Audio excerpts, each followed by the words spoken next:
Welcome student. Already আমরা কোষ বিভাজন চ্যাপ্টারের আমরা দুটো লেসন অলরেডি আমরা পেয়ে গিয়েছি, মানে অর্থাৎ আমি তোমাদের প্রোভাইড করেছি। আজকে আমরা থার্ড লেসনটাই আসবো, আর আরেকটা লেসনে এই চ্যাপ্টারটা আমরা পুরো শেষ করব।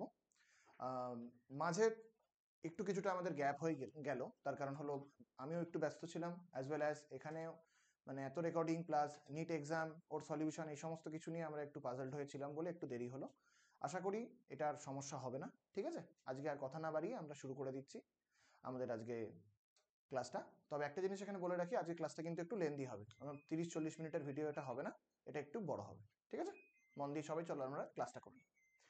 তাহলে আজকে আমরা কি কি পড়বো?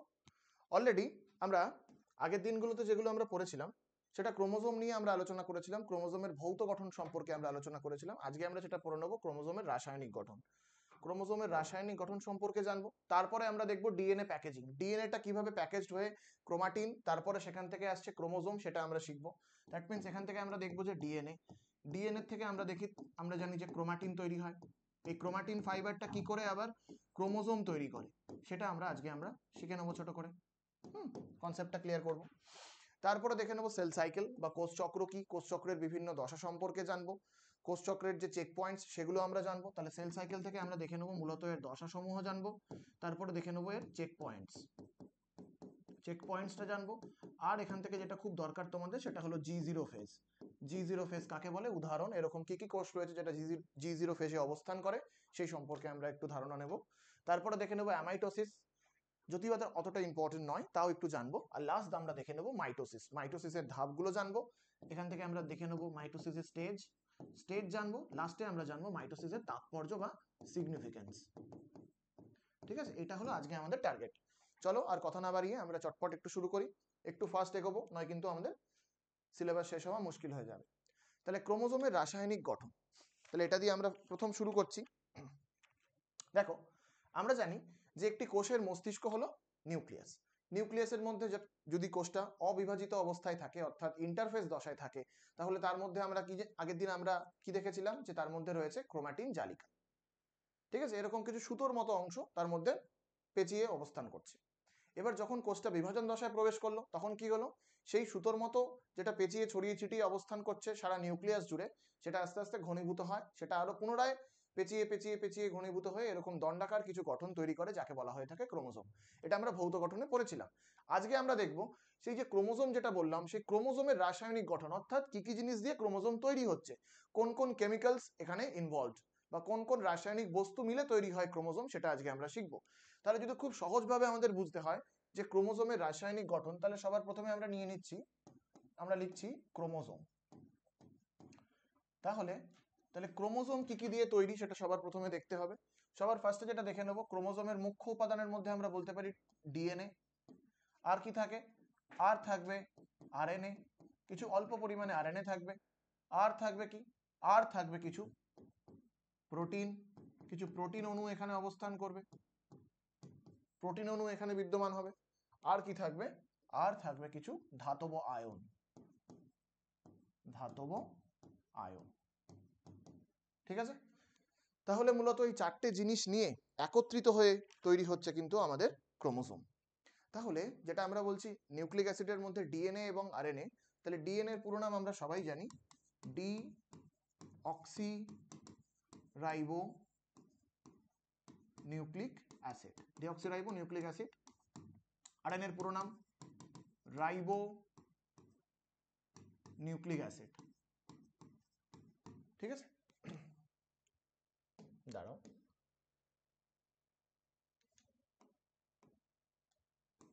অ্যাসিড হলো। তাহলে এবার যদি আমরা দেখিনি ডিএনএ এর উপাদান কি, আরএনএ এর উপাদান কি, ডিএনএ কি কি জিনিস দিয়ে তৈরি, তাহলে ডিএনএ এর উপাদান যদি দেখতে হয় আমরা মূলত জানি ডিএনএ এর এক একটা মনোমারকে আমরা কি বলে থাকি, ডিএনএ এর এক একটা মনোমারকে আমরা বলে থাকি নিউক্লিওটাইড। তার মানে ডিএনএ তৈরি কি দিয়ে,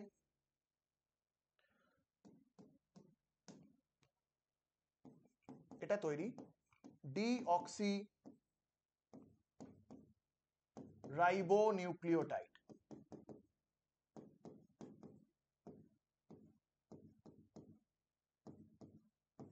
মনোমার,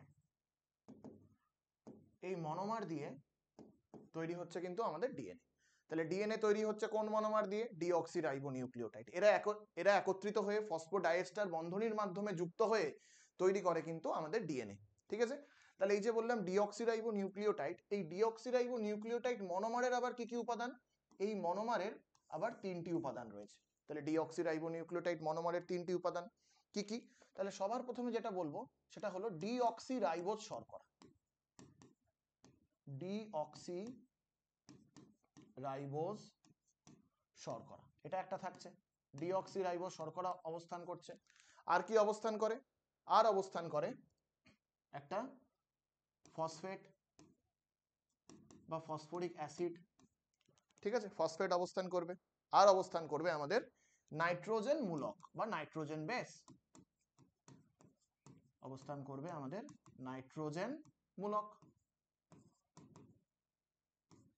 ঠিক আছে, এই তিনটে মিলে তৈরি হচ্ছে আমাদের ডিঅক্সিরাইবোনিউক্লিওটাইড, যারা ফসফোডাইএস্টার বন্ধনীর মাধ্যমে একত্রিত হয়ে একটা বড় চেন ল্যাডার লাইক স্ট্রাকচার তৈরি করে, তাকে আমরা বলছি ডিএনএ।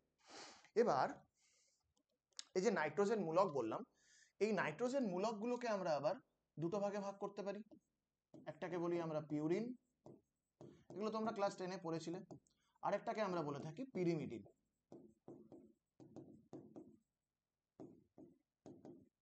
পিউরিন কোনগুলো? পিউরিন হলো অ্যাডেনিন এবং গুয়ানিন ডিএনএর ক্ষেত্রে। ডিএনএর ক্ষেত্রে পিউরিন হলো কি? অ্যাডেনিন এবং গুয়ানিন হলো পিউরিন। পিরিমিডিন কোনগুলো ডিএনএর ক্ষেত্রে? থাইমিন এবং সাইটোসিন। ঠিক আছে, তাহলে এটা হলো মূলত আমাদের ডিএনএর কিছু রাসায়নিক গঠন আমরা দেখলাম। এবার দেখবো আরএনএ কি কি জিনিস দিয়ে তৈরি। আরএনএর যদি উপাদান দেখে নিই, আরএনএ কি দিয়ে তৈরি হবে? আমরা বলেছিলাম ডিএনএ এর মনোমারটাকে বলেছিলাম ডিঅক্সিরাইবোনিউক্লিওটাইড। তাহলে আরএনএ এর মনোমারটাকে আমরা কি বলবো? আরএনএ এর মনোমারটাকে আমরা বলবো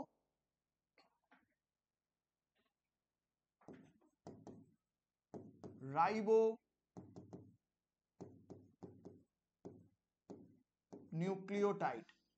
রাইবোনিউক্লিওটাইড মনোমার। এই মনোমার দিয়ে তৈরি হচ্ছে আমাদের আরএনএ অণু।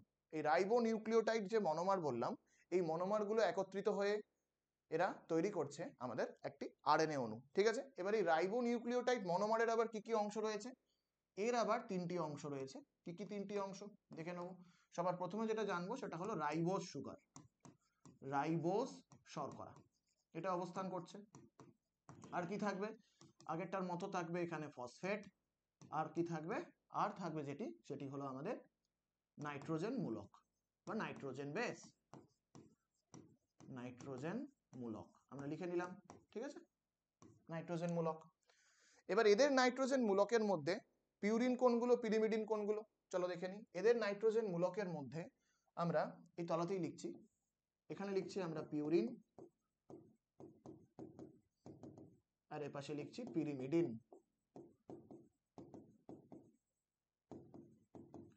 এদের ক্ষেত্রে পিউরিন কোনগুলো হবে? আরএনএ এর ক্ষেত্রে, আরএনএ এর ক্ষেত্রে পিউরিন ডিএনএ তে যা ছিল সেটাই থাকবে, অর্থাৎ অ্যাডেনিন এবং গুয়ানিন। কিন্তু পিরিমিডিনটা চেঞ্জ হয়ে যাবে, এখানে থাইমিনের জায়গায় কি থাকে? ইউরাসিল, ইউ থাকে, আর সাইটোসিন। থাইমিনের রাসায়নিক নাম কি? 5-মিথাইল ইউরাসিল। ঠিক আছে, অর্থাৎ ইউরাসিলের সাথে থাইমিনের একটা স্ট্রাকচারাল সিমিলারিটি রয়েছে। শুধুমাত্র ইউরাসিলের 5 নম্বর কার্বনে CH3 গ্রুপ থাকে না, সেখানে থাইমিনের 5 নম্বর কার্বনের সঙ্গে একটা মিথাইল গ্রুপ থাকে। আর বাকি স্ট্রাকচারটা কিন্তু পুরো সেম ইউরাসিলের থাইমিনের সাথে, শুধু থাইমিনের একটা অ্যাডিশনাল 5 নম্বরে মিথাইল থাকে বলে থাইমিনের আরেকটা নাম কি? তাহলে টি কে আমরা আরেকটা নামে কি ডাকতে পারি? 5-মিথাইল ইউরাসিল। ঠিক আছে, এটা হলো। এবার যে বলছি আমরা প্রোটিন অণু, প্রোটিন অণুগুলোকে আমরা কি কি ভাগে ভাগ করতে পারি? দেখো, তাহলে আমাদের যে প্রোটিন অণুটা রয়েছে, প্রোটিন অণুর ভাগটা যদি আমরা দেখে নিই, দাঁড়াও আমি এপাশে দেখাচ্ছি প্রোটিন অণুর ভাগটা। এখানে মূলত দু রকমের প্রোটিন আমরা দেখতে পাই। একটি হলো হিস্টোন প্রোটিন বা ক্ষারীয় প্রোটিন, একটি হবে হিস্টোন আর একটি হবে নন হিস্টোন। ঠিক আছে, এগুলো অবস্থান করছে, এগুলোকে পেঁচিয়ে অবস্থান করছে আমাদের ডিএনএ। তাহলে হিস্টোন প্রোটিন আমরা বললাম, আরেকটা বললাম আমরা নন হিস্টোন প্রোটিন। ওকে, এবার হিস্টোন প্রোটিনের মধ্যে কারা কারা পড়বে? হিস্টোন প্রোটিনের মধ্যে যারা যারা পড়ে পরপর আমি লিখে দিচ্ছি। H1 histone, H2A histone, H2B histone, H3 histone এবং H4 হিস্টোন, এতগুলো হিস্টোন রয়েছে। তার মধ্যে H2A, H2B, H3 এবং H4 এরা তৈরি কি করে? এরা তৈরি করে হিস্টোন অক্টামার, এরা তৈরি করে হিস্টোন অক্টামার, যাকে ঘিরে ডিএনএটা পেঁচায় এবং নিউক্লিওজোম গঠন করে। ঠিক আছে, আর নন হিস্টোনের মধ্যে কি থাকবে? নন হিস্টোনের মধ্যে থাকবে স্ক্যাফোল্ডিং প্রোটিন। এর মধ্যে কি থাকবে? এর মধ্যে থাকবে স্ক্যাফোল্ডিং প্রোটিন। ঠিক আছে, এর মধ্যে থাকছে স্ক্যাফোল্ডিং প্রোটিন, যেটা মূলত আমাদের ক্রোমোজোম বলো বা আমাদের যে ক্রোমোজোমের যে হায়ার অর্ডার, একদম ঘনীভূত রূপ দিতে সাহায্য করে কিন্তু আমাদের নন হিস্টোন প্রোটিন। এটা আমাদের প্রত্যেকের মাথায় রাখতে হবে। আর কি থাকে? আর থাকে হাই মোবিলিটি গ্রুপ। এটাও আরেক ধরনের কিন্তু প্রোটিন, যেটাকে আমরা বলছি হাই মোবিলিটি গ্রুপ। এটাও কিন্তু একটি আমাদের হায়ার অর্ডারে ইনভলভ আরেকটি প্রোটিন, যেটা ক্রোমোজোমের ঘনীভবনে গুরুত্বপূর্ণ ভূমিকা পালন করছে। আর ধাতব আয়নের মধ্যে সবার প্রথমে যার নাম নেব, ধাতব আয়নের মধ্যে জাস্ট দুটো ধাতব আয়ন লিখবো, একটা হলো ম্যাগনেসিয়াম Mg2+, আরেকটা গুরুত্বপূর্ণ ভূমিকা পালন করে সেটা হলো ক্যালসিয়াম Ca2+। তাহলে যদি আমরা দেখে নিই জেনারেলাইজড ওয়েতে, আমরা খুব সহজভাবে যদি বুঝে নিই ক্রোমোজোমের রাসায়নিক গঠন, আমরা বলবো একটি ক্রোমোজোম তৈরি হচ্ছে ডিএনএ, মুখ্য হলো ডিএনএ, অল্প কিছু পরিমাণে আরএনএ, আর থাকছে প্রোটিন অণু এবং থাকছে ধাতব আয়ন, এগুলো মিলে তৈরি হচ্ছে ক্রোমোজোম। এবার তোমাদের মাথায় মানে প্রশ্ন আসতে পারে, তাহলে ক্রোমোজোমে ডিএনএ কত পার্সেন্ট থাকে? চলো পার্সেন্টস গুলো এবার আমরা পাশাপাশি যদি লিখি, তাহলে ডিএনএ এর পার্সেন্টেজটা দেখি। তাহলে ডিএনএ এর পার্সেন্টেজ ধরা হচ্ছে, ক্রোমোজোমে ডিএনএ কত পরিমাণ থাকছে, ডিএনএ এর পার্সেন্টেজ বলা হচ্ছে 90% থাকছে ডিএনএ। ঠিক আছে, আর হিস্টোন ডিএনএ এবং হিস্টোন প্রোটিন, তাহলে 90% থাকছে ডিএনএ এবং হিস্টোন প্রোটিন। ঠিক আছে, এটা আমি এরকম ভাবে পরে বলছি, দাঁড়াও, তাহলে মুখ পার্সেন্টেজ গুলোতে পরে আসছি। তাহলে ডিএনএ, আরএনএ, প্রোটিন এবং ধাতব আয়ন এই মিলে তৈরি হচ্ছে কিন্তু আমাদের ডিএনএ। ঠিক আছে, আমাদের ক্রোমোজোম। তাহলে এবার যে আমরা একটা পরের পেজে যদি চলে আসি, তাহলে দেখো, তাহলে আমরা বলতে পারি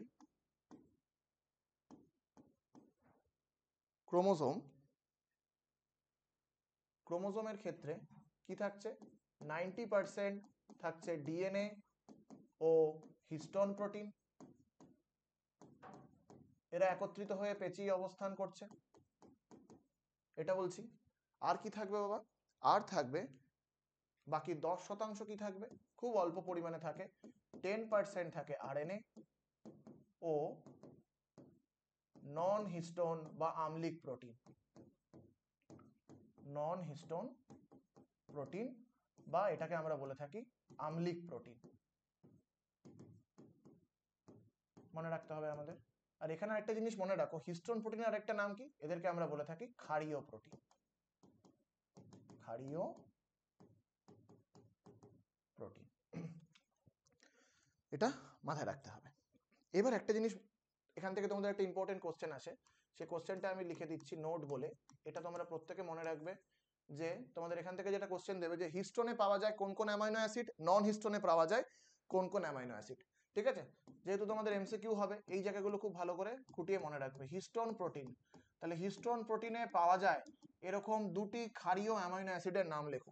হিস্টোন প্রোটিনে পাওয়া যায় এরকম দুটি ক্ষারীয় অ্যামাইনো অ্যাসিড, একটা হবে লাইসিন, আরেকটি হবে আর্জিনিন, লাইসিন এবং আর্জিনিন। ঠিক আছে, কি বললাম?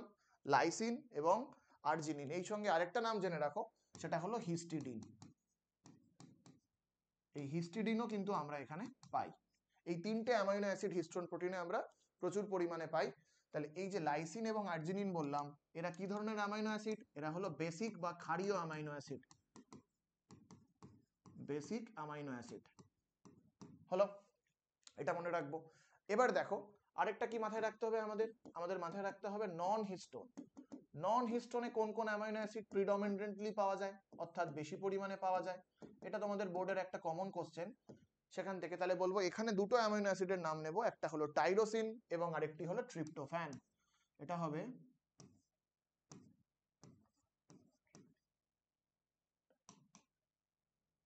টাইরোসিন এবং ট্রিপ্টোফ্যান।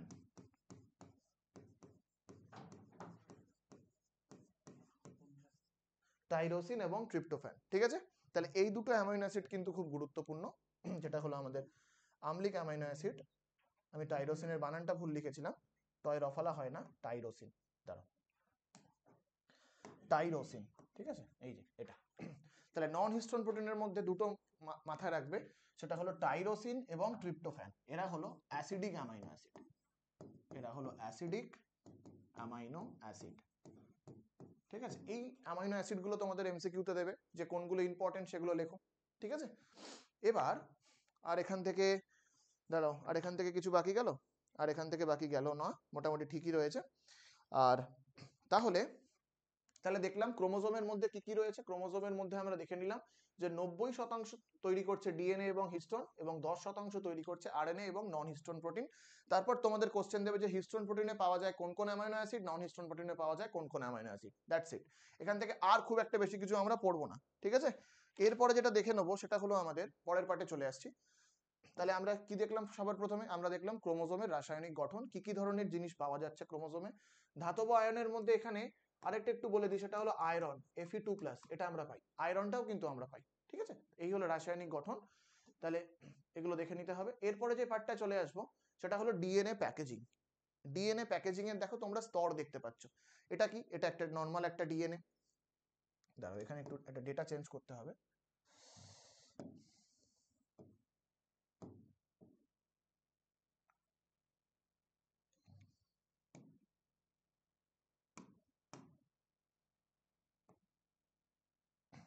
না,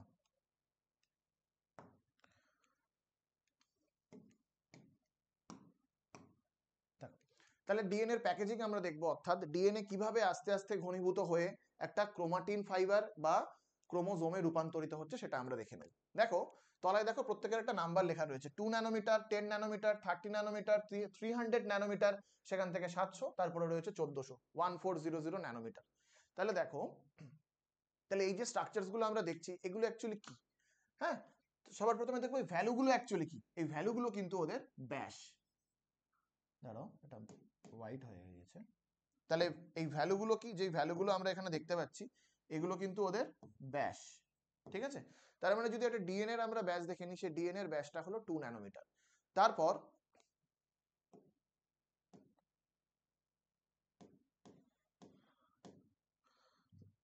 দাঁড়াও লেখাটা আবার উঠে গেছে, 10 ন্যানোমিটার লেখাটা বারবার উড়ে যাচ্ছে, হ্যাঁ না। তাহলে এটা হলো আমাদের নিচের যে ভ্যালুগুলো দেখতে পাচ্ছ, প্রতিটা স্ট্রাকচারের ব্যাস হলো নিচের লেখা ভ্যালুটা। তাহলে 2 ন্যানোমিটারটা কি? একটা ডিএনএ এর ব্যাস। তারপরে যেটা দেখতে পাচ্ছি নিউক্লিওজোম, নিউক্লিওজোমের ব্যাস কত? 10 ন্যানোমিটার। তারপর সেটা আরো পুনরায় ঘনীভূত হচ্ছে হয়ে একটা স্ক্যাফোল্ড তৈরি করছে, সেটা হলো 13 ন্যানোমিটার বা সলিনয়েড মডেল। সলিনয়েডের পর কি আসছে? সুপার সলিনয়েড মডেল, সেটা হলো 300 ন্যানোমিটার, তারপরে 700 ন্যানোমিটার এবং 1400 ন্যানোমিটার। এই ধাপগুলো আমরা একটু পরপর দেখে নেবো, ঠিক আছে। তাহলে সবার প্রথমে আমরা শুরু করছি ডিএনএ দিয়ে। তাহলে সবার প্রথমে যেটা শুরু করছে ডিএনএ প্যাকেজিং। ডিএনএ কিভাবে ঘনীভূত হয়? তাহলে আমরা নিয়ে নিলাম ডিএনএ অণু। তাহলে ডিএনএ অণুর গঠন আমরা জৈব অণু যখন পড়বো সেখানে আমরা দেখতে পাবো, ডিটেলে আমরা দেখবো ওয়াটসন ক্রিক মডেল, সেটা এখানে আর আমি বলছি না কারণ কোষ বিভাজনে এতটা দরকার নেই। তাহলে ডিএনএ অণু, তাহলে ডিএনএ অণুর ব্যাস কত বলা হচ্ছে? ডিএনএ অণুর ব্যাস ধরা হচ্ছে, যেটা ওয়াটসন ক্রিক বলেছিলেন, সেটা হলো 2 ন্যানোমিটার। ভালো কথা। এবার এই যে 2 ন্যানোমিটারের যে ডিএনএ অণু কথা বলা হলো, এরা এবার কি করছে? এরা এবার একটা একটা স্ট্রাকচারকে ঘিরে অবস্থান করছে। সেটা কি? সেটা হলো এরা অ্যাকচুয়ালি কিছু স্ট্রাকচারকে ঘিরে অবস্থান করছে। সেই স্ট্রাকচারটা কি? সেটা হলো আমাদের হিস্টোন প্রোটিন। মানে ব্যাপারটা এরকম ধরে নিচ্ছি, আমি এখানে কয়েকটা গোল আঁকছি,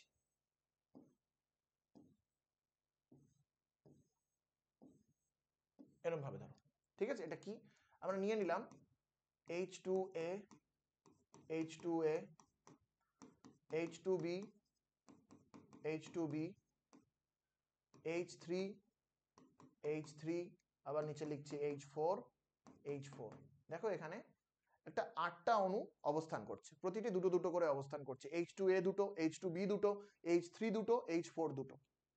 এইভাবে যে একটা চাকতির ন্যায় বা ডিস্কের ন্যায় একটা গঠন তৈরি হলো, এই গঠনটাকে আমরা কি বলছি? এই গঠনটাকে বলা হয় হিস্টোন অক্টামার। এটাকে বলা হচ্ছে হিস্টোন অক্টামার। তাহলে হিস্টোন অক্টামারটা কি? হিস্টোন অক্টা কথার অর্থ হলো 8, ঠিক আছে। তাহলে হিস্টোন অক্টামার হলো চাকতির ন্যায় গঠন। এটা কি? এটি হলো চাকতির ন্যায় গঠন। এই গঠনে কোন কোন হিস্টোনের সাব ইউনিট বা উপ একক অবস্থান করছে? প্রতিটি কিন্তু দুটো করে অবস্থান করছে। H2A থাকছে দুটি, H2B থাকছে দুটি, H3 থাকছে দুটি, H4 থাকছে দুটি। এইভাবে এরা অবস্থান করছে, প্রতিটি দুটো দুটো করে অবস্থান করে একটা চাকতির মতো গঠন তৈরি করলো। এরপরে কি হবে চলো দেখে নিই। এরপরে যেটা দেখতে পাবো, তাহলে ডিএনএ অণু এখানে প্রবেশ করলো। তাহলে ডিএনএ এখানে প্রবেশ করলো, আমি নীল রং দিয়ে ডিএনএটাকে বোঝাচ্ছি। ডিএনএ প্রবেশ করলো, প্রবেশ করে এই চাকতিটাকে পেঁচালো, একটা কমপ্লিট কয়েল করলো, এরকম ভাবে কমপ্লিট কয়েল হলো। তারপরে আবার এপাশ থেকে বেরিয়ে ও বাইরের দিকে এরকম ভাবে বেরিয়ে আসলো, এরকম ভাবে বেরিয়ে চলে এলো। এলো তো? তার মানে আমরা বলতে পারি তাহলে এখান দিয়ে ডিএনএটা প্রবেশ করলো, এবার এখান দিয়ে একটা কমপ্লিট কয়েল করলো, অর্থাৎ 360 ডিগ্রি রোটেট করলো, আরেকটা কমপ্লিট কয়েল না করে বেরিয়ে চলে এলো। মানে ব্যাপারটা কেমন বলতে পারি? ব্যাপারটা আমরা এরকম ভাবেই বলতে পারি যে, দেখে নাও, তাহলে যদি ধরে নাও এটা একটা হিস্টোন প্রোটিন বা হিস্টোনের একটা চাকতি, এটা ধরো ডিএনএ। ডিএনএটা কি করলো, ধরো এই যে এখান দিয়ে ডিএনএটা প্রবেশ করলো, একটা সম্পূর্ণ পাক নিল, তারপরে আবার ও বেরিয়ে চলে এলো। আমি এটা বোঝানোর তোমাদের চেষ্টা করছি, এই জিনিসটা তোমাদের আমি বোঝানোর চেষ্টা করছি। দেখো এই জিনিসটা প্রত্যেকে যদি লক্ষ্য করো, ওটাই বোঝা যাচ্ছে ভালো? ঠিক আছে, তাহলে দেখো, ধরে নাও এটা একটা আমাদের হিস্টোন অক্টামার। তাহলে হিস্টোন অক্টামারটাকে ভাবো, এই যে তারটা হলো ডিএনএ। তাহলে ডিএনএ কি করছে? পেঁচানো শুরু করছে। ভালো করে লক্ষ্য করো, এ ধরলো, ধরে ধরে জিনিসটাকেও পেঁচালো, পেঁচানোর পর ও আবার পেঁচালো, পেঁচিয়ে, এটা কিন্তু আর সম্পূর্ণ পাঁচটা হলো না, ও এবার বেরিয়ে চলে এলো। আমি এই জিনিসটা তোমাদের বোঝানোর চেষ্টা করছি, এদিকে লক্ষ্য করো। এই যে এইরকম একটা জিনিসও তৈরি করে, সবাই দেখতে পাচ্ছ?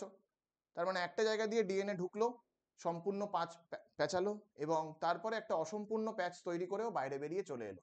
আর এই যে ডিএনএ ঢোকার প্রান্ত এবং বেরিয়ে আসার প্রান্তটাকে আরেকটা হিস্টোন এরকম ভাবে ধরে রাখে, যেটা আমি বাহাত দিয়ে ধরে রয়েছি। এই প্রান্তকে আমি ধরে রয়েছি, এই দুটোকেও দেখবে একটু পরে আমি একটা ছবি আঁকবো, একটা স্ট্রাকচার দেখাবো, সেখানে আমার হাতের মতো এরকম একটা প্রোটিন থাকে, যারা ডিএনএ ঢোকার প্রান্ত এবং বেরিয়ে আসার প্রান্তটাকে ওরা বেঁধে রাখে। ঠিক আছে, এরকম ভাবে জিনিসটাকে বাঁচাচ্ছে। তাহলে যদি আমরা দেখি, তাহলে কি দেখতে পেলাম? তাহলে এখান দিয়ে ডিএনএটা ঢুকলো, ঢুকে সম্পূর্ণ প্যাঁচালো, তারপরে অসম্পূর্ণ একটা প্যাচ করে বেরিয়ে চলে এলো। তার মানে দেখো, তাহলে এখানে এরকম কোনো একটা জিনিস গঠন থাকতে হবে, যে গঠনটা কি করবে, এই ডিএনএ প্রবেশ হচ্ছে যে অংশটা দিয়ে এবং যে অংশ ডিএনএ বেরিয়ে আসছে, এই দুটোকে ধরে রাখবে।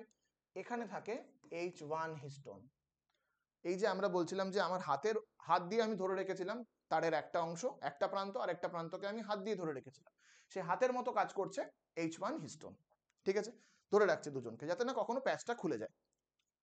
ঠিক আছে, এই যে গঠনটা তৈরি হলো, এই গঠনটাকে আমরা কি বলি? কি বলি আমরা? সবাই জানো তোমরা, এই গঠনটাকে আমরা বলে থাকি নিউক্লিওজোম। এটাকে আমরা কি গঠন বলছি? এটাকে আমরা বলছি নিউক্লিওজোম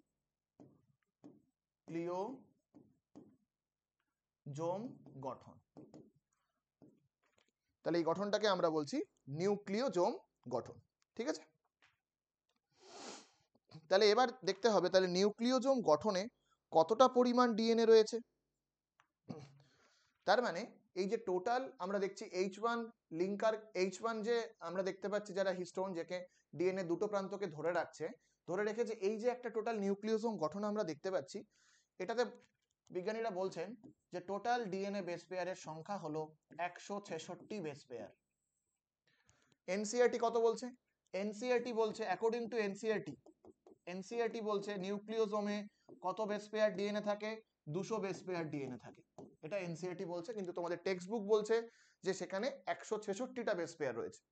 ঠিক আছে, তাহলে এইটা হলো একটা নিউক্লিওজোম গঠন। তাহলে ডিএনএ অণুর ব্যাস হলো 2 ন্যানোমিটার, সেখানে নিউক্লিওজোম গঠন যেটা আমরা দেখতে পেলাম, এর ব্যাস কত দাঁড়ায়? এর ব্যাস দাঁড়াচ্ছে, আমি কোথায় লিখি ব্যাপারটাকে, এর তলায় লিখছি, হ্যাঁ, এর ব্যাস দাঁড়াচ্ছে, সেটা হলো 10 ন্যানোমিটার। তাহলে এর ব্যাস কত দাঁড়াচ্ছে বাবু? এর ব্যাস দাঁড়াচ্ছে কিন্তু আমাদের 10 ন্যানোমিটার। ঠিক আছে, এবার যেটা বললাম কি, একবার সম্পূর্ণ প্যাচ হচ্ছে, আরেকটা কিন্তু অসম্পূর্ণ প্যাচ হয়ে বেরাচ্ছে। তাহলে এটা কতবার কয়েলিং হয়? 1/3 1/3 বার ও প্যাচাচ্ছে। ঠিক আছে, 1/3 প্যাচ বা পাক বলতে পারি, এতবার কয়েলিং। এই কয়েলিং এর ফলে এই গঠনটা আমরা পাচ্ছি, ঠিক আছে? বা এরকম ভাবে বলা যেতে পারে 1.75 টার্ন বা 1.75 কয়েলিং মাধ্যমে তৈরি করছে নিউক্লিওজোম গঠন।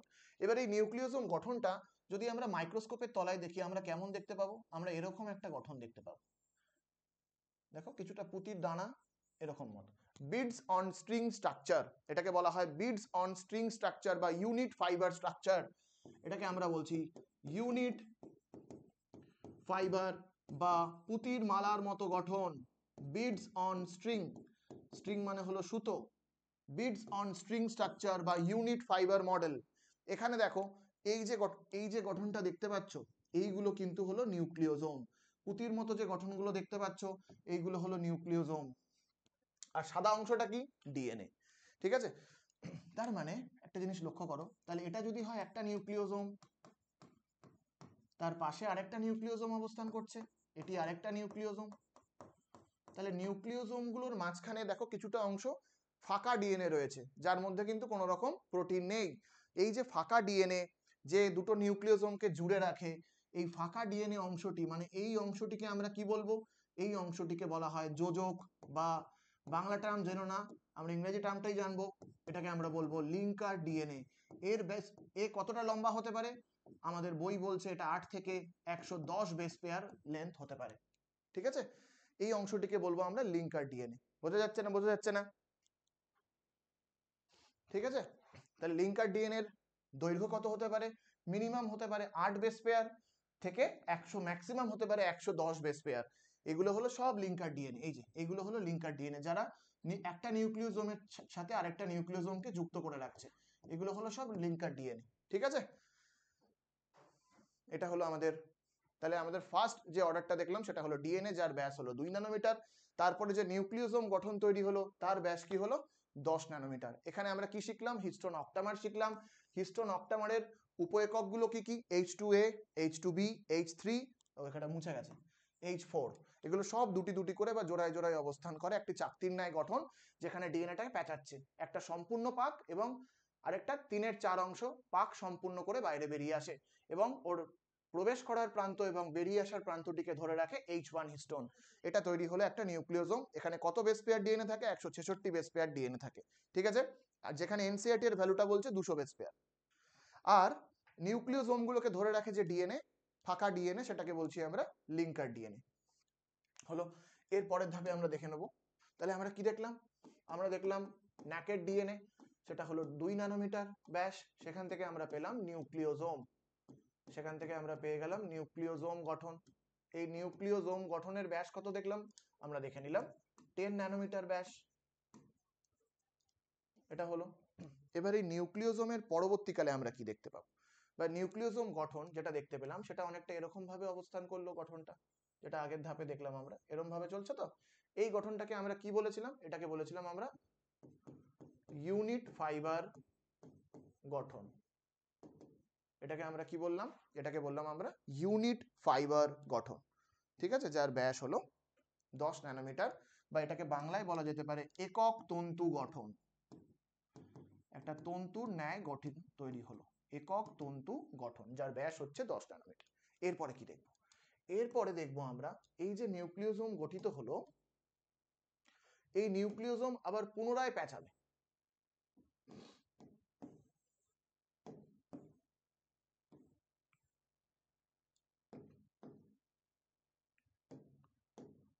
এই নিউক্লিওজোম আবার পুনরায় প্যাঁচাবে, অর্থাৎ এর এবার কি ঘটবে? এর এবার পুনরায় কিন্তু কয়েলিং স্টার্ট হবে। এ এবার পুনরায় প্যাঁচাচ্ছে, তার মানে এর কি ঘটবে? এর ঘটবে সুপার কয়েলিং। সুপার কয়েলিং মানে আরো জিনিসটা প্যাঁচাচ্ছে, মানে এরকম একটা স্ট্রাকচার তৈরি হলো, সেটা পুনরায় নিজেদের মধ্যে আবার প্যাঁচাচ্ছে। মানে ব্যাপারটা এরকম, আগেকার দিনে যে ফোন ছিল আমাদের, আগেকার দিনে যে আগেকার দিনের যে ফোন, মানে ল্যান্ড ফোনের কথা বলছি, হ্যাঁ, এই যে রিসিভার থাকতো ফোনের, এটা ধরো ফোনের রিসিভার, এখানে একটা পেঁচিয়ে অবস্থান করতো না, একটা তার মতো থাকতো যেটা ফোনের বডির সঙ্গে রিসিভারকে জয়েন করে রাখতো। তাহলে ভাবো এই তারের গঠনটা হলো নিউক্লিও জোমের একক তন্তু গঠন। এবার পুনরায় এই তারটাকে নিয়ে তুমি যদি পেঁচাও, এই তারটাকে নিয়ে যখন তুমি পুনরায় পেঁচাবে সেটাকে আমরা বলবো সুপার কয়েলিং। তার মানে তারটা যখন এমনি অবস্থান করছে সেটা হলো আমাদের একক তন্তু গঠন, এবং সেই তারটা নিয়ে তুমি আবার ওদেরকে পেঁচাচ্ছ, তখন সেই গঠনটা আমরা পাবো, সেটা হলো সুপার কয়েলিং। তাহলে সুপার কয়েলিং এর ফলে আমরা কি পাবো? সুপার কয়েলিং এর ফলে আমরা যে গঠনটা পাবো সেটাকে বলা হয় সলিনয়েড গঠন। এই গঠনটাকে বলা হয় সলিনয়েড গঠন। ঠিক আছে, এই সলিনয়েড গঠনের ব্যাস কত? সলিনয়েড গঠনের ব্যাস হলো 30 ন্যানোমিটার ব্যাস হয়ে থাকে। মানে পুনরায় এই স্ট্রাকচারটা আবার পেঁচাচ্ছে, আবার পেঁচিয়ে যে গঠনটা তৈরি করে সেটাকে আমরা বলবো সলিনয়েড গঠন। ক্লিয়ার? এবার সলিনয়েড সম্পর্কে একটা জিনিস জানতে হবে, লিখে নেব, এর প্রতিটি টার্নে বা পাকে বা টার্নে কতগুলো করে নিউক্লিওজোম থাকে? 6 থেকে 7টি নিউক্লিওজোম উপস্থিত। 6 থেকে 7টি নিউক্লিওজোম উপস্থিত থাকে। এটা তোমাদের একটা ইম্পর্টেন্ট কোশ্চেন। আমি যে এটা তোমাদের এত ডিটেলে কেন পড়াচ্ছি তার কারণ হলো এখান থেকে জৈব অণু অনেক কোশ্চেন কিন্তু এখান থেকে হয়ে যাচ্ছে। তাহলে সবার প্রথম যেই অর্ডারটা দেখলাম সেটা হলো ডিএনএ, তারপরের ধাপটা কি হলো নিউক্লিওজোম, তারপরে হলো সলিনয়েড গঠন। পরপর দেখো, প্রত্যেকের ব্যাসগুলো কিন্তু মাথায় রাখবে। ডিএনএ এর ব্যাস হলো 2 ন্যানোমিটার, 2 ন্যানোমিটার মাত্র। ঠিক আছে, এবার সলিনয়েড গঠনটা এবার পুনরায় কি করবে? এরা আবার পেঁচাবে। তাহলে সলিনয়েড গঠন এরা আবার পুনরায় পেঁচিয়ে পরবর্তী একটি হায়ার অর্ডার বা গঠনের ধাপ তৈরি করে, সেটাকে আমরা বলে থাকি সুপার সলিনয়েড গঠন। সুপার সলিনয়েড গঠন অর্থাৎ আগের ধাপে যে গঠনটা তৈরি হলো পেঁচানো গঠন, তারা পুনরায় আবার পেঁচাচ্ছে। এই প্যাচটাকে বলা হয়ে থাকে স্পাইরালাইজেশন। এটাকে বলা হয় স্পাইরালাইজেশন, মনে রাখবে এটা। হ্যাঁ, পেঁচানো, স্পাইরালাইজেশন, ঠিক আছে, বা স্পাইরালাইজেশন। এবার এই সুপার সলিনয়েড গঠনের ব্যাস কত দাঁড়াচ্ছে? সুপার সলিনয়েড গঠনের ব্যাস দাঁড়াচ্ছে অনেকটাই বেড়ে যাচ্ছে। আগেরটার সলিনয়েড ছিল 30 ন্যানোমিটার, এর ব্যাস হয়ে যায় 300 ন্যানোমিটার ব্যাস যুক্ত একটি গঠন তৈরি করলো। আরেকটু পেঁচিয়ে 300 ন্যানোমিটার ব্যাস যুক্ত একটি গঠন তৈরি করলো। এবার এই সুপার সলিনয়েডের ক্ষেত্রে এই যে জিনিসটা তৈরি হচ্ছে আমাদের, এই যে স্পাইরালাইজেশনের ক্ষেত্রে আমাদের এক ধরনের প্রোটিন লাগে, সেটা হলো নন হিস্টোন প্রোটিন লাগে। এখানে আমাদের নন হিস্টোন প্রোটিন গুরুত্বপূর্ণ ভূমিকা পালন করে লাগছে। সেটা নন হিস্টোন কি প্রোটিন তোমাদের একটু লিখিয়েছিলাম, সেটাকে আমি বলেছিলাম যে স্ক্যাফোল্ডিং প্রোটিন। সেটাকে আমরা বলেছিলাম স্ক্যাফোল্ডিং প্রোটিন স্পাইরালাইজেশনে গুরুত্বপূর্ণ ভূমিকা পালন করে। ঠিক আছে, তাহলে নন হিস্টোন প্রোটিনের মধ্যে কোন নন হিস্টোন প্রোটিন? সেটা আমরা বলবো স্ক্যাফোল্ডিং প্রোটিন, যেটা কি করছে এদেরকে অর্থাৎ সলিনয়েডকে পুনরায় পেঁচিয়ে আরেকটি হায়ার অর্ডার বা হায়ার গঠন তৈরি করে, সেটাকে বলছি সুপার সলিনয়েড গঠন।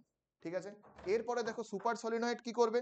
এবার এই সুপার সলিনয়েডটা পুনরায় আরো ঘনীভূত হয়ে পেঁচিয়ে সেখান থেকে তৈরি হবে 700 ন্যানোমিটার ব্যাসযুক্ত ক্রোমাটিন তন্তু। এবার এখান থেকে আমরা কি পাবো? এখান থেকে আমরা পেয়ে যাব ক্রোমাটিন তন্তু।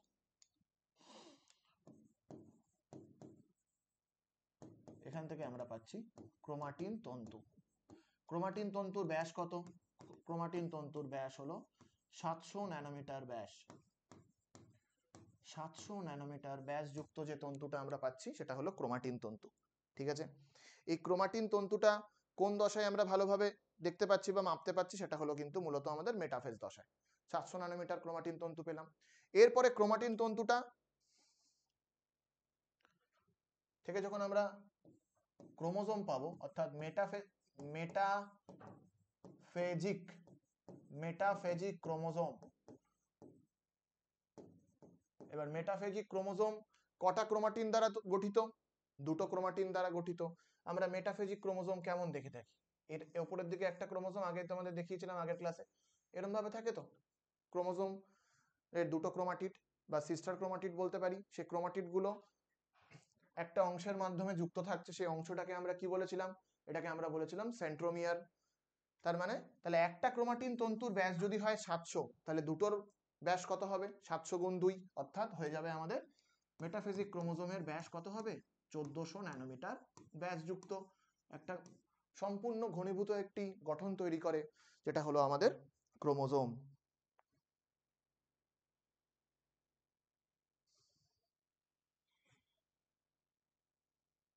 ঠিক আছে, এই হয়ে গেল মূলত আমাদের ক্রোমোজোমের প্যাকেজিং।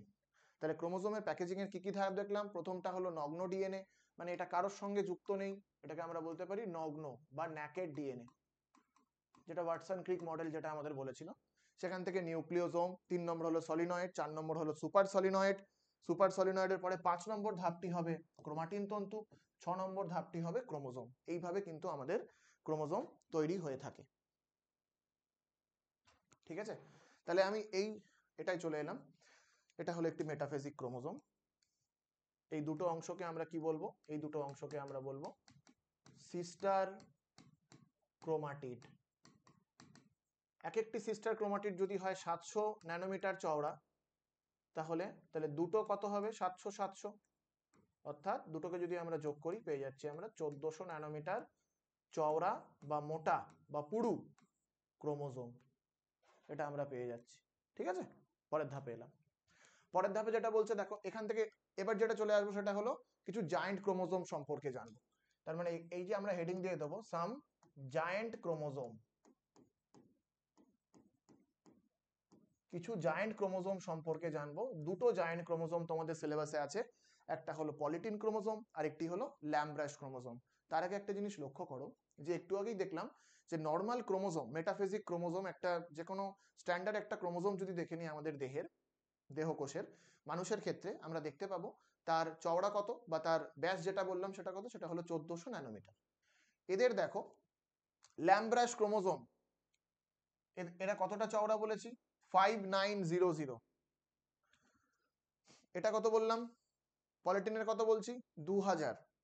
ঠিক আছে, এটা বলছি 2000 আর ওটা বলছি 5900 মাইক্রোমিটার। অর্থাৎ এদের সাইজগুলো ন্যাচারালি কিন্তু আমাদের নর্মাল দেহকোষের ক্রোমোজোম থেকে অনেকটাই বড় হয়ে থাকে, তার জন্য এদের নাম দিয়ে থাকি আমরা জায়ান্ট ক্রোমোজোম। তাহলে সবার প্রথমে দেখবো যে পলিটিন ক্রোমোজোম। এখান থেকে তোমাদের কোশ্চেন দেয় যে পলিটিন ক্রোমোজোম থেকে একটা কমন কিছু কোশ্চেন আছে, যখন আমি এমসিকিউ তোমাদের দিয়ে দেবো তখন দেখতে পাবে যে পলিটিন ক্রোমোজোমের কিছু একদম কমন কোশ্চেন, যে কে আবিষ্কার করেছেন, এই ক্রোমোজোমের মধ্যে, বা বলতে পারে যে বল বিয়ানি রিং কোথায় পাওয়া যায়, পলিটিন ক্রোমোজোমের কোনটি সক্রিয় অংশ, পলিটিন ক্রোমোজোম কে আবিষ্কার করেছিলেন আর কোথায় পাওয়া যায়, এগুলি কমন কোশ্চেন। তাহলে এক এক করে একটু দেখে নিই আমরা। তাহলে সবার প্রথমে দেখবো আমরা পলিটিন ক্রোমোজোমের আবিষ্কর্তা। পলিটিন ক্রোমোজোম কে আবিষ্কার করেছিলেন? পলিটিন ক্রোমোজোম আবিষ্কার করেছিলেন বল বিয়ানি। পুরো নাম কি ওনার? পুরো নাম হলো ইজি বল বিয়ানি। ইজি বল বিয়ানি। উনি 1881 সালে ডিপটেরা বর্গের পতঙ্গের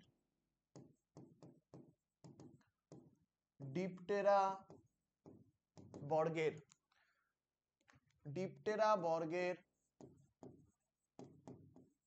পতঙ্গের লালা গ্রন্থি, ম্যালপিজিয়ান টিবিউল, এই সমস্ত জায়গা থেকে, কোথা থেকে পেয়েছিলেন? অবস্থান কি বলছি? ডিপটেরা বর্গের পতঙ্গ। ডিপটেরা বর্গের মধ্যে মশা, মাছি এরা পড়বে। এই সকল পতঙ্গের লালা গ্রন্থি, তারপর পাচক নালী মানে এলিমেন্টারি ক্যানাল, এদের পাচক নালী, তারপর ম্যালপিজিয়ান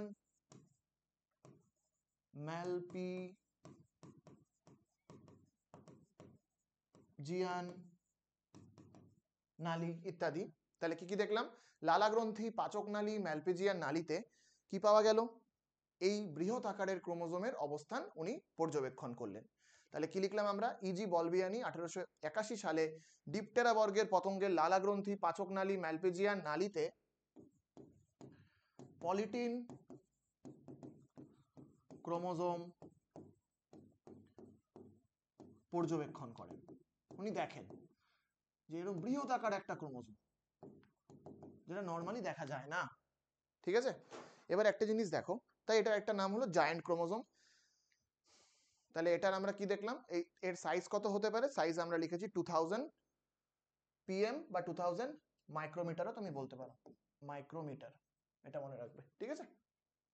এবার একটা জিনিস লক্ষ্য করো, তাহলে টোটাল স্ট্রাকচারটা দেখো, উপরের পুরো ক্রোমোজোমটার গঠন আমরা দেখতে পাচ্ছি। এই ক্রোমোজোমের মধ্যে আমরা কিছু ব্যান্ডস দেখতে পাই, কিছু কিছু জায়গা ডার্ক কালার নেয়, কিছু কিছু জায়গা লাইট কালার নেয়, এরকম অসংখ্য এরকম ব্যান্ডের মতো কিছু গঠন আমরা দেখতে পাই, dark colour band, light colour band. এবার এখানে একটা জিনিস দেখো, ব্যান্ডটা কিভাবে আসে। যে কোনো ক্রোমোজোমকে তুমি কিন্তু ভালোভাবে স্টেনিং না করে কখনোই কিন্তু মাইক্রোস্কোপের তলায় দেখতে পারবে না, তার জন্য তোমাকে স্টেন করতে হবে। কিছু কিছু জায়গা আছে ক্রোমোজোমে যেটা বেশি পরিমাণে স্টেনের সঙ্গে যুক্ত হয়, সেটাকে মাইক্রোস্কোপের তলায় ডার্ক দেখায়। আর কিছু অংশ রয়েছে যেটা মাইক্রোস্কোপের তলায় লাইট দেখায়, কেন, কারণ সেখানে স্টেন ভালোভাবে যুক্ত হতে পারেনি, অর্থাৎ রংটা সেখানে কম আটকেছে বা রংটা সেখানে কম লেগেছে। যে জায়গাগুলোতে রং কম লাগবে সেই জায়গাগুলো লাইট, যে জায়গাগুলোতে রং বেশি লাগবে সেই জায়গাগুলো হবে ডার্ক। ঠিক এরকম একটা অ্যাপিয়ারেন্স আমরা দেখতে পাবো। এবার এই ক্রোমোজোমেরও দুটো অংশ রয়েছে, একটা হলো ইউক্রোমাটিন আর একটা হলো হেটেরোক্রোমাটিন। হেটেরোক্রোমাটিন মানে সেই অংশের জিনগুলো নিষ্ক্রিয়, আর ইউক্রোমাটিন মানে সেই অংশের জিনগুলো সক্রিয়। তাহলে কোন অংশের জিনগুলো সক্রিয়, বলবিয়ানি দেখলেন, দেখো এই যে অংশটা দেখছো না, এটা একটা গোল মতো একটা ডিস্কের মতো গঠন তৈরি করে রয়েছে বা রিং এর মতো একটা গঠন তৈরি করে রেখেছে। এই রিংটাকেই আমরা বড় করে যদি দেখে নিই, দেখো এরকম একটা বড় বলয় বা একটা রিং এর মতো গঠন দেখতে পাচ্ছি, যার মধ্যে এটা কিন্তু ওর এই যে রিংটা গঠিত হচ্ছে, এই রিংটা কিন্তু ওদের একটি সক্রিয় অঞ্চল, অর্থাৎ এই রিংটা হলো ওদের ইউক্রোমাটিন অঞ্চল। ঠিক আছে, এটা কিন্তু লাইটলি স্টেন্ড একটা হালকা অঞ্চল, এটাকে আমরা বলবো ইউক্রোমাটিন। তাহলে ইউক্রোমাটিনের মধ্যে আমরা কি কি দেখতে পাচ্ছি, এর মধ্যে দেখতে পাচ্ছি দেখো ক্রোমোনিমাটা দেখতে পাচ্ছি, তার মধ্যে দেখতে পাচ্ছি, আর এর মধ্যে প্রচুর পরিমাণে জিনগুলো কিন্তু সক্রিয় থাকে, অর্থাৎ এরা এখান থেকে কিন্তু ওরা প্রোটিন তৈরি করতে পারে। তাহলে সক্রিয় থাকা মানে জিন সক্রিয় মানে কি, জিন তার কাজ সম্পন্ন করছে, জিন নিষ্ক্রিয় থাকা মানে জিন তার কাজ সম্পন্ন করতে পারে না। তার মানে এই যে স্ফীত অংশ, এই যে বলয়ের মতো যে অংশ বা রিং এর মতো যে অংশ বলবিয়ানি যেহেতু আবিষ্কার করেছিলেন, তার নাম অনুসারে এই ক্রোমোজোমের এই যে ইউক্রোমাটিন অঞ্চলে যে রিংটা পাই, তার নাম করা হলো বলবিয়ানি রিং। তার মানে সহজভাবে কি মনে রাখবো, তখন লেখা রয়েছে বলবিয়ানি রিং। তার মানে বলবো এর ইউক্রোমাটিন অঞ্চলে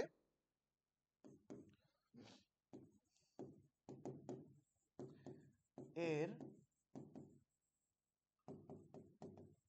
ইউক্রোমাটিন অঞ্চলে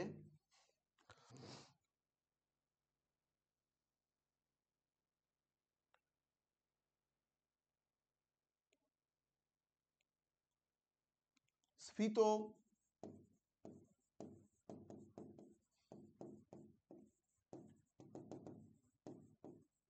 রিংয়ের ন্যায় গঠন উপস্থিত, স্ফীত রিংয়ের ন্যায় গঠন থাকে, সেই স্ফীত রিংয়ের ন্যায় গঠনটিকে আমরা কি বলছি, সেটাকেই আমরা বলছি বলবিয়ানি রিং। একেই বলা হচ্ছে বলবিয়ানি রিং। আর যেহেতু এটা ইউক্রোমাটিনের অংশ, এক্ষেত্রে কিন্তু জিনগুলো সক্রিয়, ঠিক আছে, এটা মাথায় রাখতে হবে। অর্থাৎ তাহলে বলবিয়ানি রিংটা কি, আমরা বলবো এটা ক্রোমোজোমের সক্রিয় অংশ, এটা হবে ক্রোমোজোমের কি অংশ, ক্রোমোজোমের সক্রিয় অংশ, অর্থাৎ জিনগুলো অ্যাক্টিভ। আর জিন অ্যাক্টিভ থাকা মানে সেখান থেকে ওরা কি তৈরি করতে পারছে, সেখান থেকে ওরা ফাংশনালি যত রকমের আরএনএ প্রয়োজন, যত রকমের ডিএনএ প্রয়োজন, সেগুলো ওরা তৈরি করতে সক্ষম হবে। হলো, পাশের আরেকটা জায়ান্ট ক্রোমোজোম দেখে নাও, যেটাকে আমরা বলছি ল্যাম্ব্রাস ক্রোমোজোম, যেটাকে আমরা বলছি ল্যাম্ব্রাস ক্রোমোজোম। এই ল্যাম্ব্রাস ক্রোমোজোমটা আবার কারা আবিষ্কার করলেন, আবিষ্কার করেছিলেন ফ্লেমিং এবং রুকার্ট, দুজন বিজ্ঞানী এটা আবিষ্কার করলেন। ছবিটা দেখে নাও, পরের পেজে আমি এটা লেখাচ্ছি। দেখো অনেকটা দেখবে আমাদের বাড়িতে ঝুল ঝাড়ু হয়, আমরা যে ঝুল ঝাড়ি, হ্যাঁ সেরকম, বা বোতল পরিষ্কার করার দেখবে কিছু লম্বা লম্বা ব্রাশ হয়, ঠিক ব্রাশের মতো দেখতে এরকম একটা গঠন, ঠিক আছে। একটা অদ্ভুত ক্রোমোজোম যেটাকে আমরা বলছি ল্যাম্ব্রাস ক্রোমোজোম। কেন ব্রাশ কথাটা বলা হচ্ছে, কেন, কারণ ব্রাশের মতো দেখতে, অর্থাৎ বোতল পরিষ্কার করার বা ল্যাম্প পরিষ্কার করার ব্রাশের মতো দেখতে একটা ক্রোমোজোম। অর্থাৎ ক্রোমোজোমের কিছু কিছু অংশ রয়েছে পার্শিয়ালি রিল্যাক্সড, আবার পার্শিয়ালি কয়েলড, অর্থাৎ এই ক্রোমোজোমের কিছু কিছু অংশ দেখবো প্যাচ খুলে গিয়েছে, আবার কিছু কিছু অংশ পেঁচিয়ে রয়েছে, এর ফলে এরকম ব্রাশের মতো একটা অ্যাপিয়ারেন্স বা গঠন আমরা দেখতে পাই মাইক্রোস্কোপের তলায়, ঠিক আছে। এটা এবার দেখে নেব, চলো। তাহলে এবার যেটা দেখবো সেটা হলো ল্যাম্ব্রাস ক্রোমোজোম। ল্যাম্ব্রাস ক্রোমোজোম। তাহলে এই ক্রোমোজোম থেকে যেটা আমাদের জানতে হবে সবার প্রথমে, এই ক্রোমোজোমের আবিষ্কর্তা, এটাও কিন্তু আরেক প্রকারের জায়ান্ট ক্রোমোজোম। এটার আবিষ্কর্তা হলেন ফ্লেমিং এবং রুকার্ট।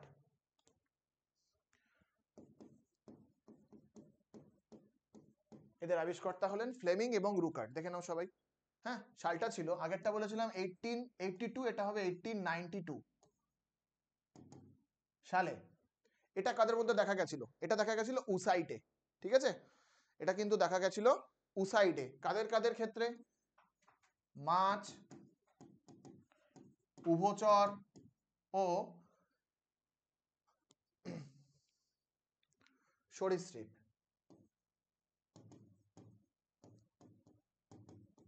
প্রাণীর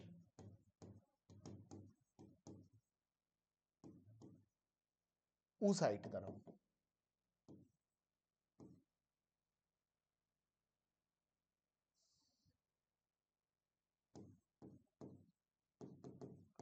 উসাইটে, তাহলে ফ্লেমিং এবং রুকার্ট 1892 সালে মাছ, উভচর এবং সরীসৃপ প্রাণীর উসাইটে ল্যাম্ব্রাস ক্রোমোজোম পর্যবেক্ষণ করেন। ল্যাম্বাস ক্রোমোজোম দেখেন বা পর্যবেক্ষণ করেন। এবার একটা জিনিস দেখো, এই যে আমরা বলছি উসাইট, উসাইটটা অ্যাকচুয়ালি কি? উসাইটটা হলো মূলত, দেখো তাহলে আমরা বললাম যে উসাইট, হ্যাঁ, উসাইটটা হলো কি? উসাইটটা হলো ডিম্বাণু। অর্থাৎ তাহলে ডিম্বাণু কোথা থেকে তৈরি হয়? ডিম্বাণু তৈরি হয় ডিম্বাণু মাতৃকোষ থেকে। চটপট দেখে নিই আমরা, এটা তৈরি হচ্ছে ডিম্বাণু মাতৃকোষ। এই ডিম্বাণু মাতৃকোষের ক্রোমোজোম নাম্বার হলো 2n। এবার এটা মিওসিস বিভাজনের মাধ্যমে বিভাজিত হচ্ছে, মিওসিস 1। মিওসিস 1 এর মাধ্যমে বিভাজিত হলো।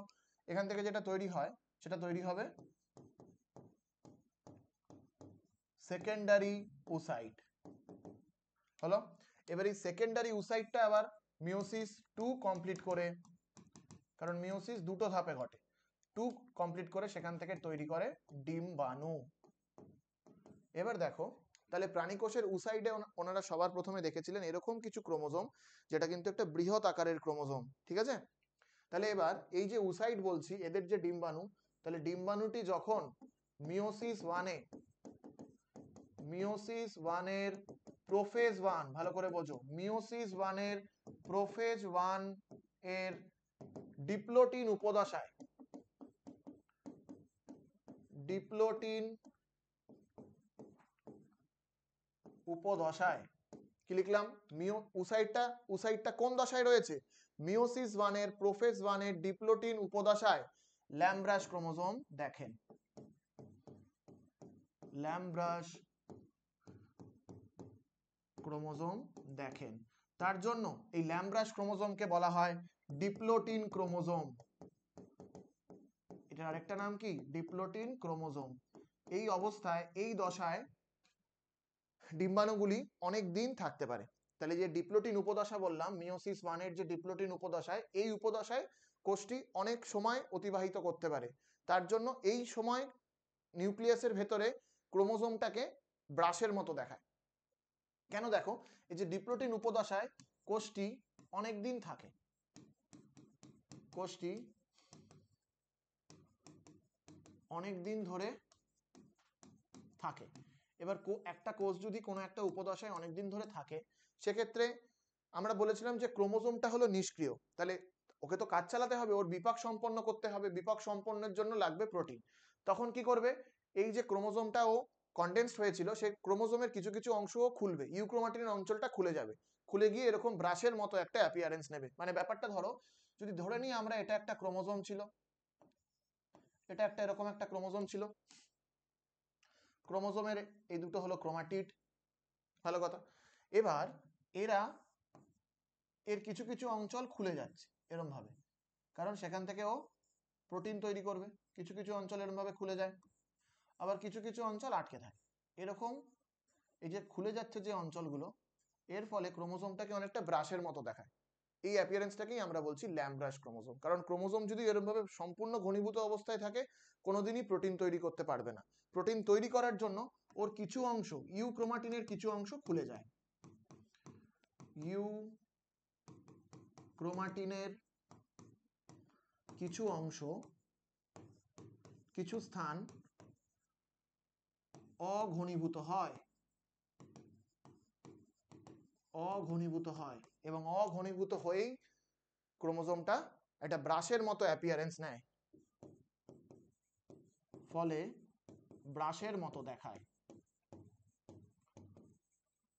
বুঝা গেল? এটাকেই বলছি আমরা ল্যামব্রাশ ক্রোমোজোম। ঠিক আছে, তাহলে এখান থেকে পড়বে কোথা থেকে আবিষ্কার করেছিল আর কোথায় পাওয়া যায়। উসাইটটা কিন্তু মেনশন করবে, ডিম্বাণু বলবে না, বলবে যে উসাইট। ঠিক আছে, কারণ এখনো ওটা ডিম্বাণু তৈরি হয়নি। শেষ, আশা করি বুঝতে পেরেছো। পরেরটায় চলে আসবো। পরেরটা বলছে সেল সাইকেল বা কোষ চক্র। তাহলে কোষ চক্রটা কি? আমি তোমাদের আগের দিন বলেছিলাম যে কোনো একটি মাতৃকোষ সবার প্রথমে কি ঘটে? মাতৃকোষের সবার প্রথমে ঘটে ওর বৃদ্ধি,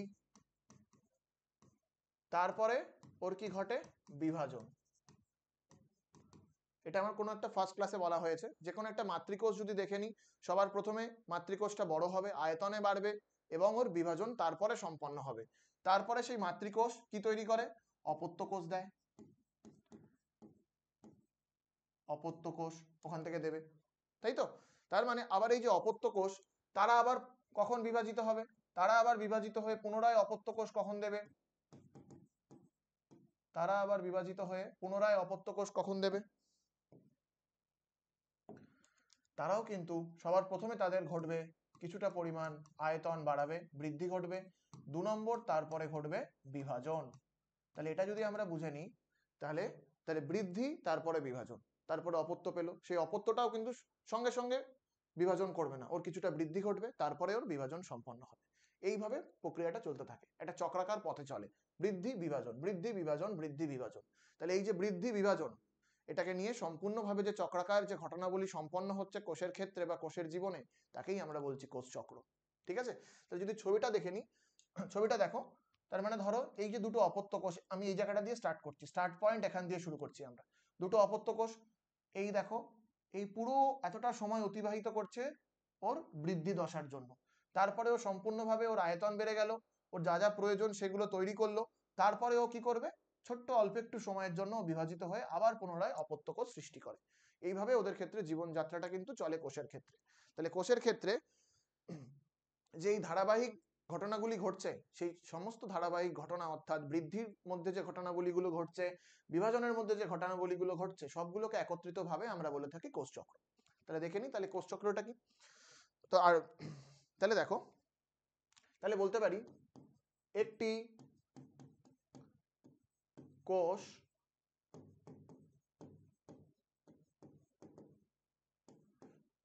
কোষ বিভাজনের পর থেকে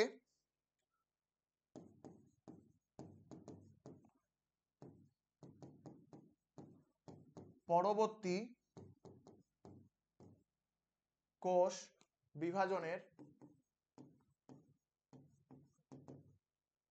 তাহলে কি লিখলাম? একটি কোষ বিভাজনের পর থেকে পরবর্তী কোষ বিভাজনের শুরুর আগে পর্যন্ত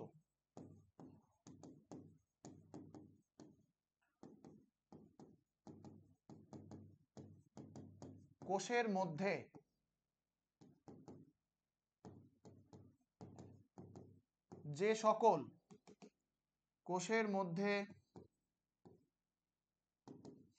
যে সকল ধারাবাহিক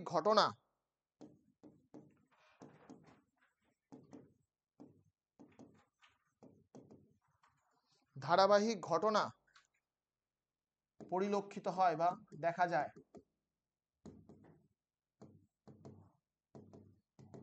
তাকে কোষ চক্র বলে।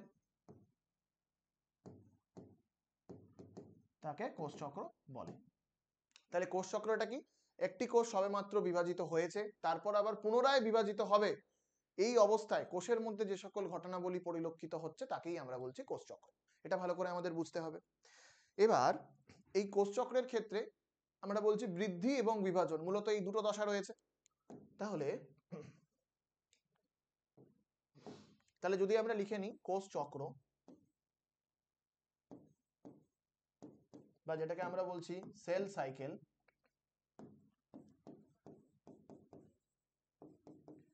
এই যে সেল সাইকেলের কথা আমরা তোমাদের সামনে রাখছি, তাহলে এই কোষ চক্রের মূলত আমরা দেখতে পাচ্ছি দুটি দশা রয়েছে।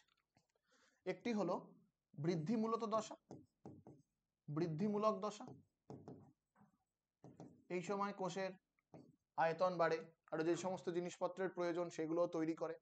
আরেকটা হলো বিভাজনমূলক দশা, আমরা একদম বেসিক থেকে দেখছি। হ্যাঁ, বিভাজনমূলক দশা, এই দুই প্রকারের দশা আমরা দেখব। ঠিক আছে, তাহলে এবার অ্যাকচুয়ালি বায়োলজিক্যাল টার্মে বৃদ্ধিমূলক দশাটিকে আমরা কি বলছি? বায়োলজিক্যাল টার্মে বৃদ্ধিমূলক দশাটিকে বলা হচ্ছে ইন্টারফেজ বা প্রিপারেটরি ফেজ বা রেস্টিং ফেজ দশা। দেখো, তাহলে বৃদ্ধিমূলক দশাটিকে আমরা কি বললাম? ইন্টারফেজ। তোমরা কমনলি শুধু ইন্টারফেজটাই জানো, যেহেতু এই সময় কোষ অনেক রকমের জিনিসপত্র তৈরি করে, কোষের আয়তন বাড়ে, তার জন্য এটার নাম কি? প্রিপারেটরি দশা, প্রিপারেশন নিচ্ছে, বিভাজনের প্রিপারেশন নিচ্ছে, প্রস্তুতিমূলক দশা বলা যেতে পারে। আর একটা হলো রেস্টিং ফেজ। দেখো, এই সময় কোষের মধ্যে সেরকম কোন রকম ক্রোমোজোমের কোনো পরিবর্তন আমরা দেখতে পাই না, কোষের মধ্যে সেরকম কোনো কোষের গঠনমূলক কোনো পরিবর্তন কিন্তু আমরা পর্যবেক্ষণ করতে পারি না আমাদের মাইক্রোস্কোপের তলায়। এক্ষেত্রে কিন্তু প্রচুর পরিমাণে রাসায়নিক প্রক্রিয়া সম্পন্ন হচ্ছে, রাসায়নিক প্রক্রিয়াকে তুমি মাইক্রোস্কোপের তলায় দেখতে পাবে না। তার জন্য আগেকার দিনে বিজ্ঞানীরা এটাকে কি বলতেন? রেস্টিং ফেজ, যেন কোষটা রেস্টে রয়েছে, কোনো কাজ করছে না। শুধুমাত্র কখন দেখা যেত কাজ করছে?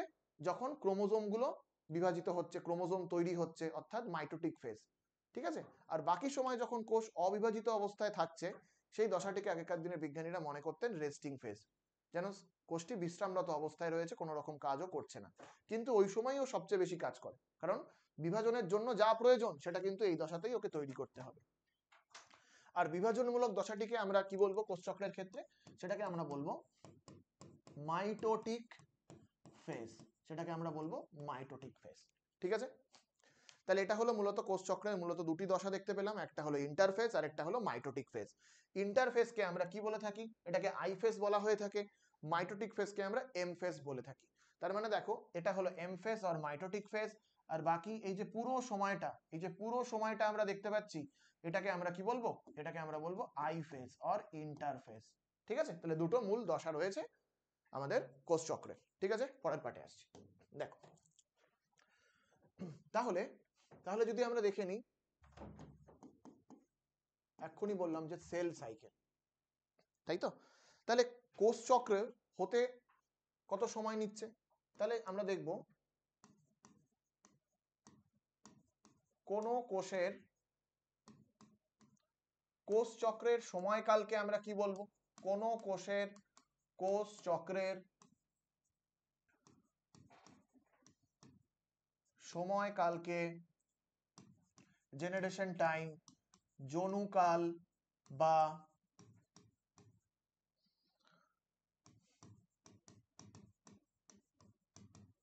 জেনারেশন টাইম বলে। তাহলে কি বললাম? কোন কোষের কোষ চক্রের সময়কালকে বলা হচ্ছে জনুকাল বা জেনারেশন টাইম। এবার এই জেনারেশন টাইম থেকে তোমাদের কোশ্চেন দিতে পারে যে একটা ব্যাকটেরিয়ার নাম বলছি ইকোলাই, ইকোলাই ব্যাকটেরিয়া, ইকোলাই ব্যাকটেরিয়ামের জনুকাল কত, জেনারেশন টাইম কত? এটা বলা হচ্ছে 20 মিনিট। তারপর ইস্ট, স্যাকারোমাইসিস সেরিভিসি, ইস্ট এর জনুকাল কত? ইস্ট এর জনুকাল হচ্ছে আমাদের 90 মিনিট বা 1.5 ঘন্টা হলো। তারপরে দেখে নেব হিউম্যান, হিউম্যান বডি সেল, অর্থাৎ মানব কোষ। ঠিক আছে, তাহলে মানব কোষের ক্ষেত্রে কোষ চক্রের সময়কাল আমরা কিভাবে মাপতে পারি? এটাকে মূলত, এটা কিন্তু আমরা ল্যাবরেটরির মধ্যে কালচার করে, অর্থাৎ in vitro culture medium, in vitro culture মিডিয়ামে আমরা মানব দেহের কোষের জনুকাল আমরা মেপেছি। মেপে সেটা দেখা গেল, সেটা অ্যাপ্রক্সিমেটলি ধরে নেওয়া হচ্ছে 24 ঘন্টা, 24 আওয়ার্স। ঠিক আছে, তাহলে আমাদের দেহকোষ 24 ঘন্টা সময় লাগছে ওর সেল সাইকেলটা সম্পন্ন করতে। যদিও পুরোপুরি 24 ঘন্টা লাগে না, এটাকে রাউন্ড ফিগারে রাখার জন্য 24 ঘন্টা বলা হচ্ছে, তাও ধরে নিলাম আমরা 24 ঘন্টা। ঠিক আছে, এবার যেটা মনে রাখতে হবে, তাহলে এই যে আমরা বলছি 24 ঘন্টা, তাহলে 24 আওয়ার, এই 24 আওয়ার্সটা কিসের? ওর সেল সাইকেলের সময়কাল। সেল সাইকেলের সময়কাল সেল সাইকেলের আমরা বলতে পারি সময়কাল। কার? মানুষের ক্ষেত্রে। এই সেল সাইকেলের সময়কালে ও ইন্টারফেজ দশায় কতক্ষণ কাটায়? আই ফেজ, আরেকটা থাকছে এম ফেজ, দুটো বলছি আমরা, আই ফেজ এবং এম ফেজ। আই ফেজেও কাটাচ্ছে কত? 95% সময়। 95% সময় ও অতিবাহিত করছে আই ফেজে। 95% সময় অতিবাহিত করে। এবার 95% সময় মানে কতটা? এটা সমান সমান আমরা নিয়ে নিচ্ছি 23 আওয়ার্স। তাহলে বোঝো, তাহলে 24 ঘন্টার একটা কোষ কতক্ষণ কাটিয়ে দিচ্ছে? 23 ঘন্টা কাটিয়ে দিচ্ছে ওর ইন্টারফেজে। আর সেখানে এম ফেজে ও শুধুমাত্র অতিবাহিত করে 5% সময় অতিবাহিত করে।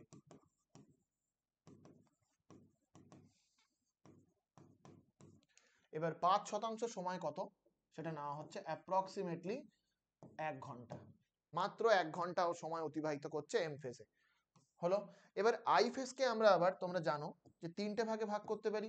প্রথমেরটাকে বলছি জি1 ফেজ, তারপরেরটা বলছি সিনথেসিস ফেজ, তারপরেরটাকে বলছি জি2 ফেজ। জি1 বা গ্যাপ 1, তারপরে বলছি জি2 বা গ্যাপ 2, আর এসটাকে আমরা কি বলছি? এসটাকে বলছি সিনথেটিক ফেজ। ক্লিয়ার? তাহলে জি1 ফেজ বা যেটাকে বলা যেতে পারে গ্যাপ 1 ফেজ, তারপরে জিটাকে আমরা, এসটাকে কি বলছি? Synthesis phase. এসটাকে আমরা বলছি সিনথেসিস ফেজ, আর জি2টাকে আমরা কি বলছি? এটাকে আমরা বলছি গ্যাপ 2 ফেজ। ঠিক আছে, এই 3টে ভাগে ভাগ করতে পারি তো আমরা ইন্টারফেসকে। এই 23 ঘন্টার মধ্যে, ও জি1 ফেজে কতক্ষণ থাকে? এই 23 ঘন্টার মধ্যে ও জি1 ফেজে কিন্তু অবস্থান করছে মানুষের ক্ষেত্রে। ও জি1 ফেজে অবস্থান করে প্রায় 10 ঘন্টা। জি1 ফেজে অবস্থান করে কতক্ষণ সময় নিচ্ছে? 10 ঘন্টা, 10 আওয়ার্স। এস ফেজে সময় লাগাচ্ছে কত? 9 আওয়ার্স। আর সেখানে জি2 ফেজে অবস্থান করছে ও 4 আওয়ার্স। তাহলে যদি আমরা যোগ করি 10 প্লাস 4 14, 14 সাথে যদি আমরা 9 যোগ করি কত আসছে? 23 ঘন্টা। দেখো, যোগ করে দেখো, এটা আসছে আমাদের 23 ঘন্টা। অর্থাৎ ও 23 ঘন্টা সময়কাল কিন্তু অতিবাহিত করে দিল কোথায়? অতিবাহিত করে দিল ইন্টারফেজে। আমি পার ফেজ গুলোকে ভাগ করে দিলাম। তাহলে 24 ঘন্টা কার সময় লাগছে? আমরা বললাম মানুষের দেহকোষ। ঠিক আছে, হিউম্যান বডি সেল। সেটা কোথায় কোথায় সময় অতিবাহিত করছে সেটা আমরা দেখে নিলাম। এর পরের পার্টে আমরা চলে আসব, সেটা দেখো। তাহলে ইন্টারফেস যেটা আমরা দেখতে পেলাম, তাহলে ইন্টারফেসের এবার বিভিন্ন দশাগুলো একটু ভালো করে আমরা শিখে নেব। ঠিক আছে, তাহলে আমরা হেডিং দিয়ে দিই ইন্টারফেস। তাহলে ইন্টারফেস ক্ষেত্রে, তাহলে ইন্টারফেসটা কি? আমরা বলতে পারি দুটি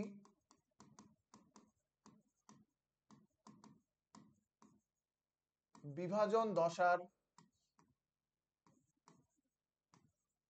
মধ্যবর্তী দশা। তাহলে দুটো বিভাজন দশার মধ্যবর্তী দশাটিকেই আমরা বলছি ইন্টারফেস দশা। এবারে ইন্টারফেস দশার বিভিন্ন দশাগুলোর মধ্যে সবার প্রথম যে দশাটি দেখে নেব সেটা হলো জি1 ফেজ। তাহলে জি1 ফেজ সম্পর্কে জানবো। জি1 ফেজে এই সময় কোষ কি কি করে? তাহলে জি1 ফেজ, তাহলে জি1 ফেজটা অ্যাকচুয়ালি কি? জি1 ফেজটাকে আমরা বলতে পারি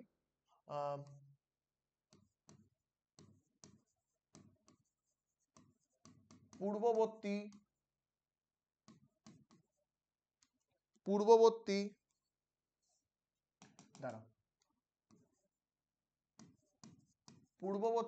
কোষ চক্রের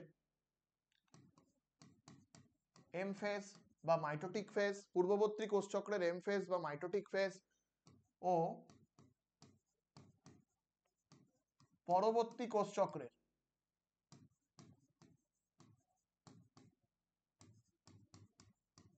এস ফেজ বা সংশ্লেষ দশার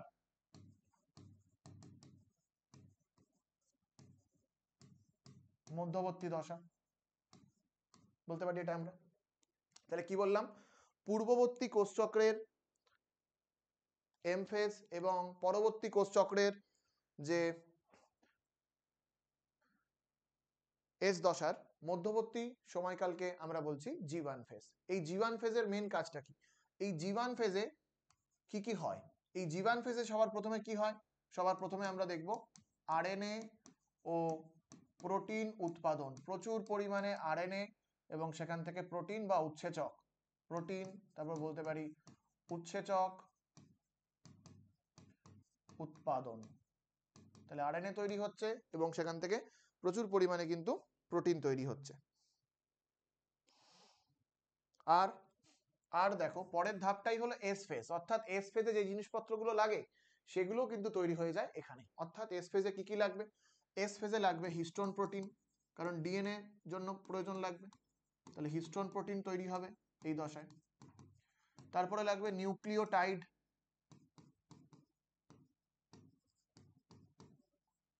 নিউক্লিওটাইড অণু। ঠিক আছে, তাহলে কি লিখলাম? হিস্টোন প্রোটিন, নিউক্লিওটাইড অণু, এটিপি, অ্যামাইনো অ্যাসিড, এগুলো সব তৈরি হবে।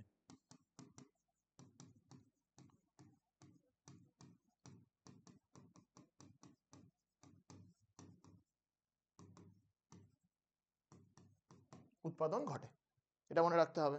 ঠিক আছে,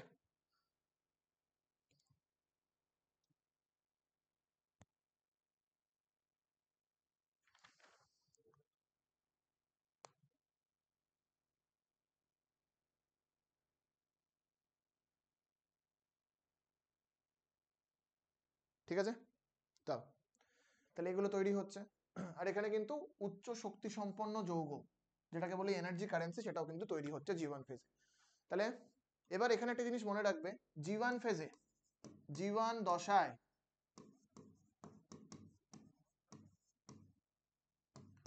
কোষের নিকট তিনটি অপশন থাকে।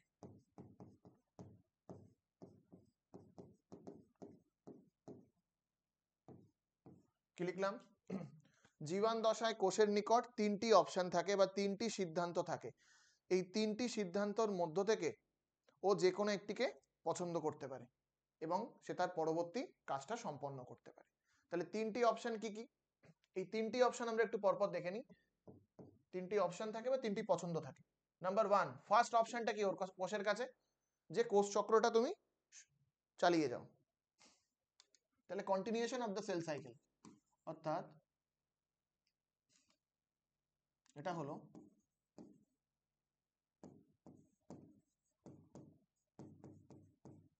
কোষ চক্রটি চালু রাখো,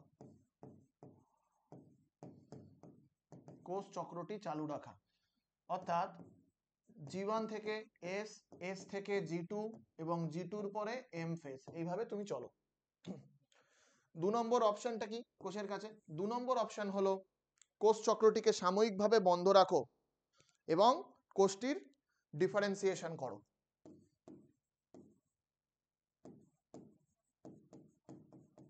কোষ চক্রটি বন্ধ রেখে জি0 দশায় প্রবেশ করো।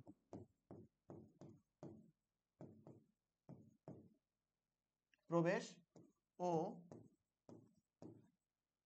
কোষের ডিফারেন্সিয়েশন বা বিভেদীকরণ ঘটানো, এটা একটা। আর 3 নম্বর অপশন কি কোষের কাছে? কোষটিকে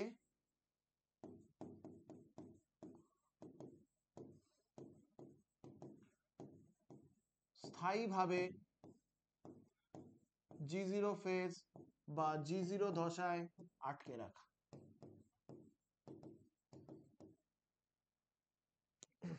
ঠিক আছে,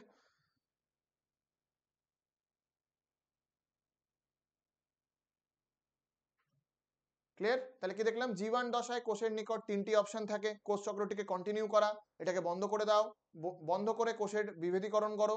বিভেদীকরণ মানে একটা কোষ থেকে ভিন্ন রকমের কোষ তৈরি হওয়া। যেমন বিভেদীকরণ এখানে একটা বলতে পারি ভাজক কলা, উদ্ভিদের যদি দেখে নিই ভাজক কলা, এই যে ভাজক কলা কোষ, এই ভাজক কলা কোষ থেকে উদ্ভিদ দেহে কি তৈরি হয়?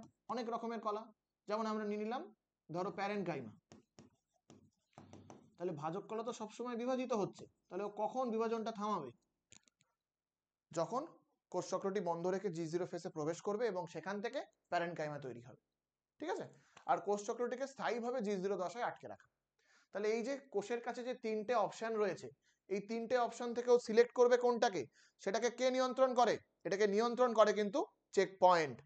ঠিক আছে? তাহলে এগুলোকে নিয়ন্ত্রণ কে করবে? এগুলোকে কিন্তু নিয়ন্ত্রণ করবে চেক পয়েন্ট।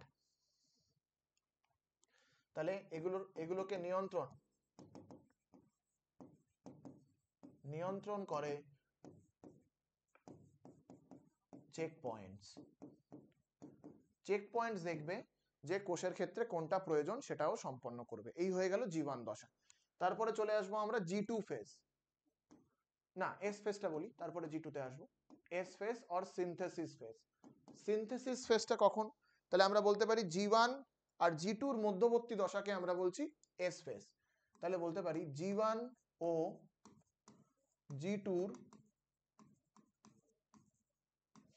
মধ্যবর্তী দশা হলো এস ফেজ। আর আগেরটা একটা জিনিস বলতে আমি ভুলে গেছি। তাহলে G1 ফেজটা হলো লংগেস্ট ফেজ অফ ইন্টারফেজ, সবচেয়ে বড় phase, longest phase of I phase. ইন্টারফেজের সবচেয়ে বড় দশাকে, সেটা হলো G1 দশা। পরেরটাই আসবো। তাহলে G1 এবং G2 এর মধ্যবর্তী দশা হলো এস ফেজ। এবার এস ফেজের ক্ষেত্রে যেটা গুরুত্বপূর্ণ জিনিস সেটা কি? আমরা যদি একটা অ্যানিমাল সেল ড্র করে নিই, অ্যানিমাল সেলের এটা হলো নিউক্লিয়াস। নিউক্লিয়াসের মধ্যে কি রয়েছে? নিউক্লিয়াসের মধ্যে রয়েছে ক্রোমাটিন, আর বাইরে রয়েছে এটা হলো সাইটোপ্লাজম। তাহলে এটা হলো সেলের সাইটোপ্লাজম, আর এটা হলো সেলের নিউক্লিয়াস। সবাই তোমরা জানো সেলের নিউক্লিয়াস। নিউক্লিয়াসের মধ্যে কি রয়েছে? নিউক্লিয়াসের মধ্যে রয়েছে ক্রোমাটিন। এর মধ্যে কি রয়েছে? এর মধ্যে রয়েছে ক্রোমাটিন জালিকা, ক্রোমাটিন তন্তু লিখলাম আমি। ঠিক আছে? আর সাইটোপ্লাজমে একটা কোষীয় অঙ্গাণু এখানে আমি দেখাচ্ছি, যে কোষীয় অঙ্গাণুটি এই যে এরকম একটা কোষীয় অঙ্গাণু সাইটোপ্লাজমে আমরা দেখতে পাই। এই কোষীয় অঙ্গাণুটিকে আমরা কি বলে থাকি? এই কোষীয় অঙ্গাণুটিকে আমরা বলে থাকি সেন্ট্রোজোম,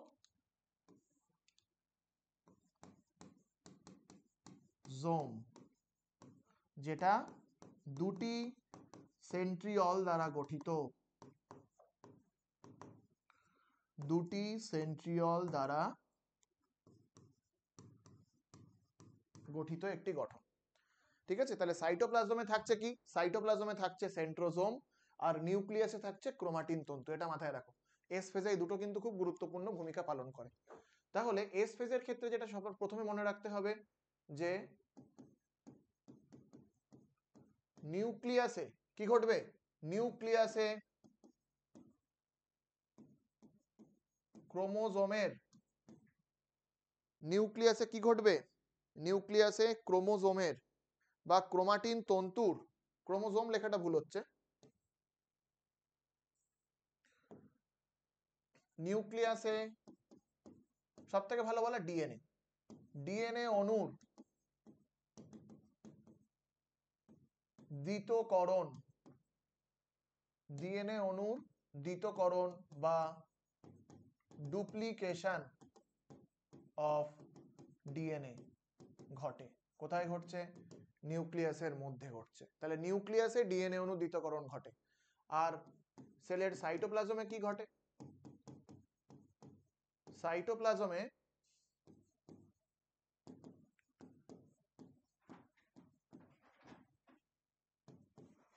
সেন্ট্রোজোমের, সাইটোপ্লাজমে কি ঘটছে? সেন্ট্রোজোমের দ্বিতকরণ ঘটে।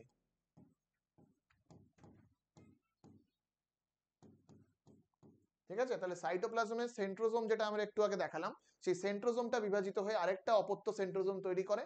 আর নিউক্লিয়াসের ভেতরে কি তৈরি হচ্ছে? ক্রোমাটিন তন্তুটা বিভাজিত হয়ে ওর পরিমাণটা বাড়াচ্ছে, অর্থাৎ ডুপ্লিকেশন ঘটে। ঠিক আছে? এটা মনে রাখতে হবে। তাহলে এখানে একটা জিনিস দেখলাম আমি, ডুপ্লিকেশন, ডুপ্লিকেশন অফ ডিএনএ, বা যেটাকে বলতে পারি আমরা ডিএনএ সিনথেসিস অর রেপ্লিকেশন। তাহলে ডিএনএ রেপ্লিকেশন কোন দশায় ঘটে? ডিএনএ রেপ্লিকেশন ঘটছে এস দশায়। মনে থাকবে। তার মানে ডিএনএ রেপ্লিকেশন কথার অর্থ কি?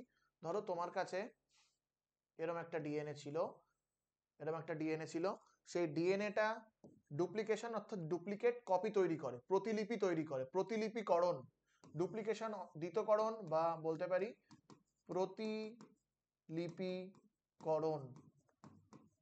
ঠিক আছে, তাহলে প্রতিলিপিকরণ বা রেপ্লিকেশন কিভাবে ঘটে?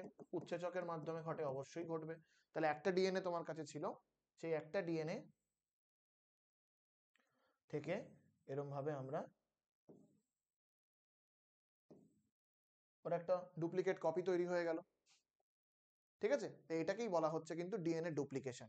এবার এখানে যেটা ভেরি ভেরি ইম্পর্টেন্ট একটা কনসেপ্ট, সেটা হলো এই S10 যে ডিএনএ ডুপ্লিকেশন ঘটে, তাহলে মনে রাখতে হবে ডিএনএ ডুপ্লিকেশনের ফলে কি ঘটে?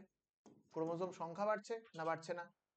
ফলে দুটো জিনিস মনে রাখো, এন অর্থাৎ ক্রোমোজোম সংখ্যা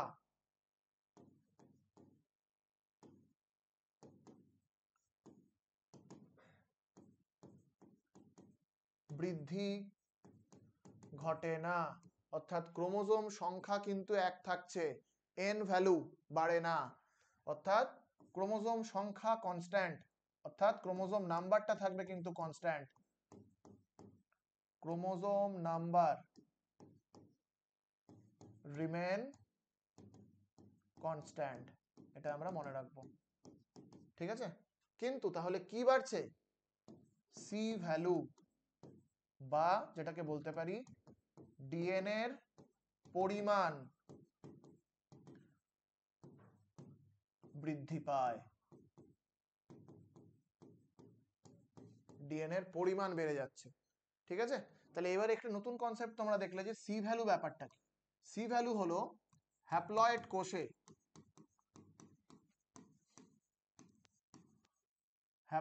কোষে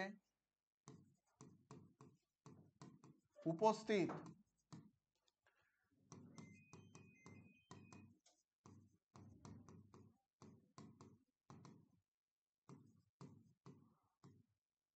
ডিএনএ এর পরিমাণকেই সি ভ্যালু বলে। তাহলে এটা আমাদের মনে রাখতে হবে। তাহলে সি ভ্যালুটা কি? হ্যাপ্লয়েড কোষ মানে যেটাকে আমরা স্মল এন দিয়ে প্রকাশ করে থাকি, তাহলে হ্যাপ্লয়েড কোষে উপস্থিত ডিএনএ এর পরিমাণকে সি ভ্যালু বলা হয়ে থাকে। তাহলে যদি আমরা একটা কোষ চক্র দেখে নিই, ভালো করে দেখো, তাহলে আমরা যদি একটা কোষ চক্র আঁকা শুরু করি, তাহলে এই কোশ্চেনটা মনে রাখো। তাহলে কোষ চক্রের ক্ষেত্রে খুব অল্প সময়ের যে দশা, অল্প সময়ের দশাটাকে আমরা বলছি এম ফেজ। বাকি সবচেয়ে বড় যে দশা সেটা হলো G1 ফেজ। তারপরে থাকছে কি?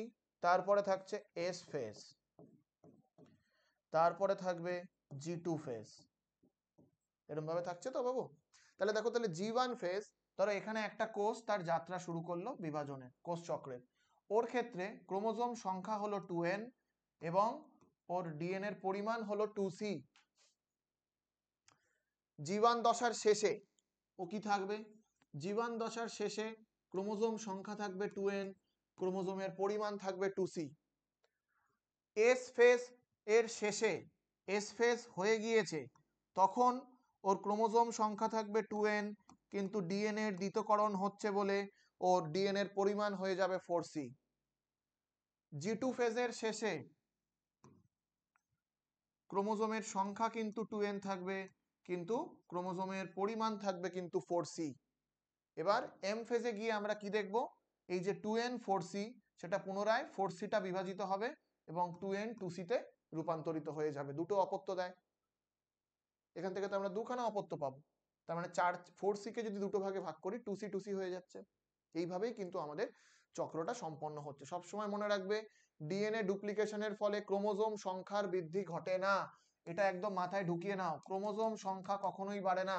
মানে আমাদের যদি 46টা ক্রোমোজোম থাকে, সেটা কিন্তু 46টাই থাকবে, সেটা কিন্তু কখনোই 46 গুণ 2 হয়ে যাবে না।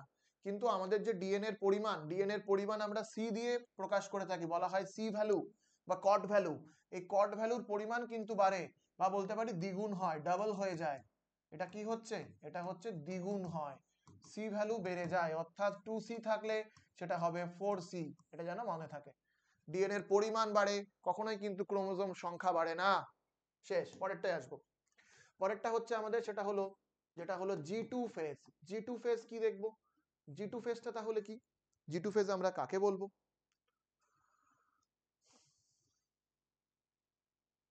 দাঁড়াও, এখানে একটা জিনিস একটু আমি দেখে নিই। দাঁড়াও, G1টা কি বলেছিলাম একটু দেখি, মনে হচ্ছে যেন কিছু একটা গন্ডগোল হয়েছে। G1 কোথায় গেল? হ্যাঁ, G1 এর না এই জিনিসটা তোমরা, আমি একটু মুছে দিচ্ছি। আমি বলেছিলাম যে হিস্টোন প্রোটিন, এখানে হিস্টোন প্রোটিন লিখো না, এখানে লেখো,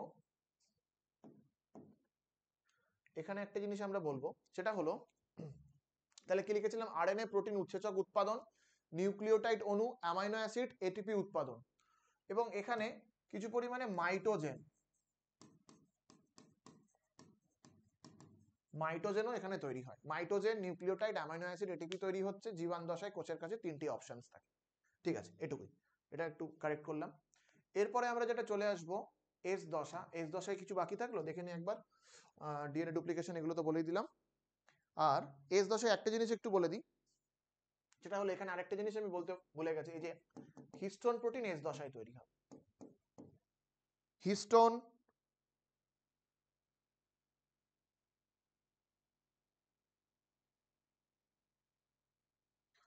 হিস্টোন প্রোটিন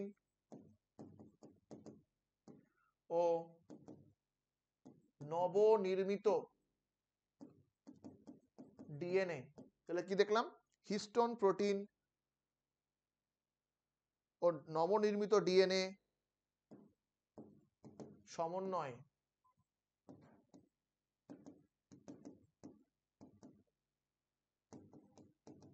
ক্রোমাটিন উৎপন্ন হয়, এটা মনে রাখবো আমরা। হ্যাঁ, তাহলে হিস্টোন তৈরি হলো এবং সেখান থেকে ও ডিএনএ এর সঙ্গে যুক্ত হয়ে ক্রোমাটিন তৈরি করলো। আরেকটা বলতে পারি কাইনেটোকোর তৈরি হয়। কাইনেটোকোর উপ একক সৃষ্টি,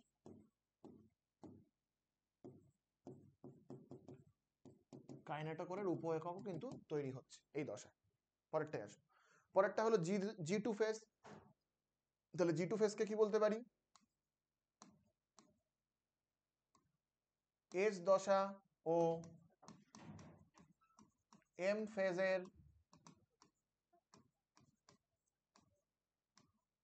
মধ্যবর্তী দশা, তাকেই আমরা বলছি G2 ফেজ। এই G2 ফেজে, এই G2 ফেজের ক্ষেত্রে আমরা কি কি দেখতে পাবো, G2 ফেজের ক্ষেত্রে দেখতে পাবো এখানে কিন্তু ডিএনএ এর, এক্ষেত্রে কিন্তু ডিএনএ সংশ্লেষ আর কিছু ঘটবে না। এক্ষেত্রে মূলত হলো আরএনএ তৈরি, বিভিন্ন প্রকার আরএনএ, বিভিন্ন প্রকার আরএনএ, যেমন আমরা বলতে পারি ট্রান্সফার আরএনএ, আমরা বলতে পারি রাইবোজোমাল আরএনএ, আমরা বলতে পারি এমআরএনএ, তারপর আমরা বলতে পারি এসআই আরএনএ ইত্যাদি উৎপাদন। তাহলে এই সকল আরএনএ গুলো তৈরি হচ্ছে, ভালো কথা। তারপর কোষ বিভাজনের জন্য যে সকল প্রোটিনের দরকার সেই প্রোটিন তৈরি হচ্ছে, তাহলে বলতে পারি কোষ বিভাজনের জন্য দায়ী প্রোটিন অণুগুলির উৎপাদন, প্রোটিন তৈরি হচ্ছে।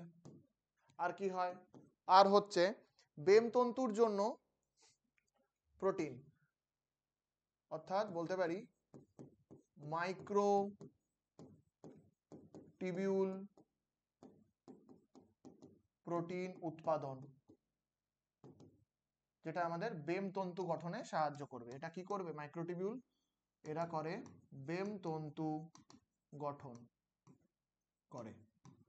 কখন করবে, এম ফেজে, এম ফেজে বেমতন্তু গঠন করে। আর আরেকটা জিনিস হয়, এখানে ঘটে ডিএনএ রিপেয়ার, ডিএনএ রিপেয়ার ঘটে, আর ডিএনএ রিপেয়ারের সঙ্গে আরেকটা জিনিস মনে রাখবে, সেটা হলো এখানে প্রচুর পরিমাণে এটিপি সিনথেসিস, কারণ পরের ফেজে অর্থাৎ এম ফেজে প্রচুর পরিমাণে কিন্তু এটিপি খরচ হবে। এটাই।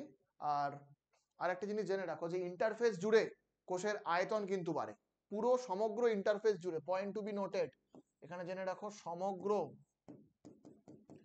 আইফেস, সমগ্র আইফেস জুড়ে অর্থাৎ ইন্টারফেস জুড়ে কি ঘটে, সমগ্র আইফেস জুড়ে কি ঘটছে, কোষের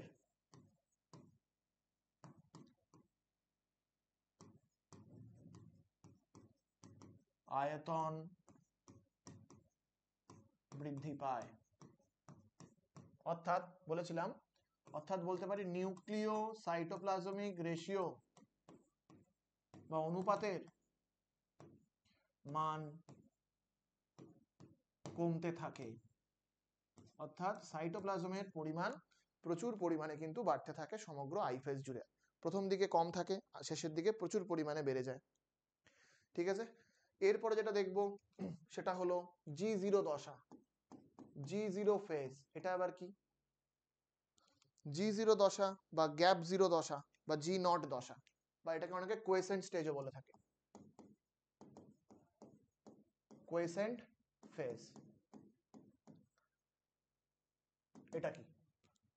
আমরা যখন সেল সাইকেলটা ড্র করেছিলাম, আমরা বলেছিলাম যে G1 দশায় কোষের কাছে তিনটে অপশন থাকে, তার মধ্যে একটা অপশন ছিল কোষটাকে G0 দশায় প্রবেশ করিয়ে দেওয়া। এইটা কি? এই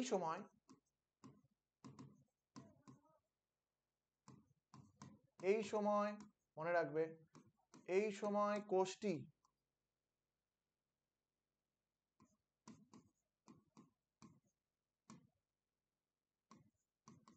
বিপাকীয়ভাবে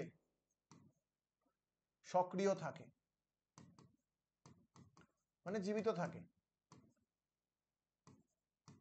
কি লিখলাম? এই সময় কোষটি বিপাকীয়ভাবে সক্রিয় থাকে, অর্থাৎ মেটাবলিক্যালি অ্যাক্টিভ, মেটাবলিক্যালি অ্যাক্টিভ থাকে কোষটা। ঠিক আছে, কিন্তু বিভাজিত হয় না, ও কিন্তু বিভাজনে পার্টিসিপেট করে না, অর্থাৎ বলতে পারি ডু নট প্রলিফারেট। ঠিক আছে, তার মানে এই সময় কোষটা বিপাক ঘটছে, অর্থাৎ রাসায়নিক বিক্রিয়া প্রতিনিয়ত সেলের সাইটোপ্লাজমে ঘটছে, কিন্তু ও বিভাজিত হচ্ছে না। এরকম একটা অদ্ভুত দশা, একটা একটা এমন একটা ফেজ যেখানে সেল অ্যারেস্ট হয়ে থাকে, জীবান দশা থেকে বেরিয়ে এই দশায় প্রবেশ করে। অর্থাৎ অর্থাৎ বলতে পারি কোষের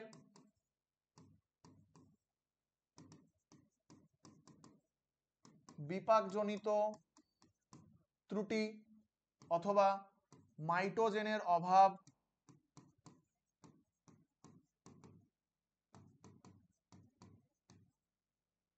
অথবা, তাহলে কি লিখলাম? কোষের বিপাকজনীয় ত্রুটি অথবা বললাম মাইটোজেনের অভাব, অথবা বলতে পারি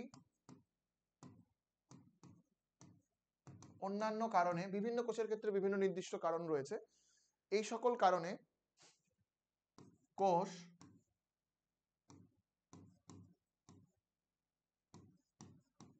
চক্রের জীবান দশা থেকে বেরিয়ে, জীবান দশা থেকে বেরিয়ে ওরা কোথায় প্রবেশ করছে? জীবান দশা থেকে বেরিয়ে ও প্রবেশ করছে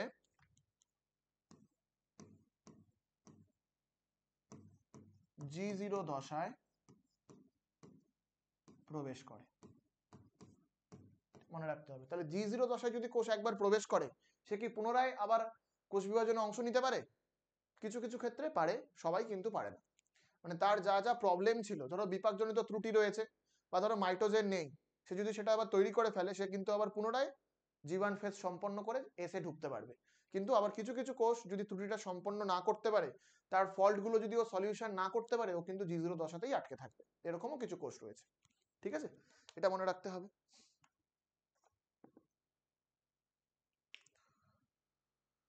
তাহলে কি বললাম, কোষের বিপাকজনিত ত্রুটি, মাইটোজেনের অভাব বা অন্যান্য কারণে কোষ চক্রের G1 দশা থেকে বেরিয়ে G0 দশায় প্রবেশ করে। যদি ত্রুটিগুলো নিরাময় করতে পারে তাহলে আবার G0 থেকে পুনরায় আবার G1 এ প্রবেশ করতে পারে। এর কিন্তু সলিউশন আছে।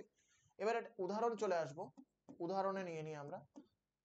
এরকম কিছু কোষ রয়েছে যারা সারা জীবন ধরেই কিন্তু G0 দশায় অবস্থান করছে, ঠিক আছে। তাহলে আমি নিয়ে নিচ্ছি প্রাণীদের ক্ষেত্রে এরকম কিছু কোষ যারা G0 দশায় অবস্থান করে। এরকম কটা প্রাণী কোষ যদি দেখে নিই, আমরা বলবো লোহিত রক্তকণিকা আরবিসি, তারপরে আমরা নিয়ে নেব cardiac heart cell, cardiac cell, আমরা নিয়ে নেব নিউরন অর নার্ভ সেল। এই তিনটে সেল বললাম মানুষের ক্ষেত্রে, এরা কিন্তু আজীবন ওদের যে পুরো জীবদ্দশা সেটা কিন্তু G0 দশায় অবস্থান করছে, ঠিক আছে, কখনোই বিভাজিত হচ্ছে না। তাহলে এরা সব সময় G0 দশায় থাকে, এরা কখনোই কিন্তু G0 থেকে আবার G1 এ ব্যাক করতে পারে না। উদ্ভিদের ক্ষেত্রে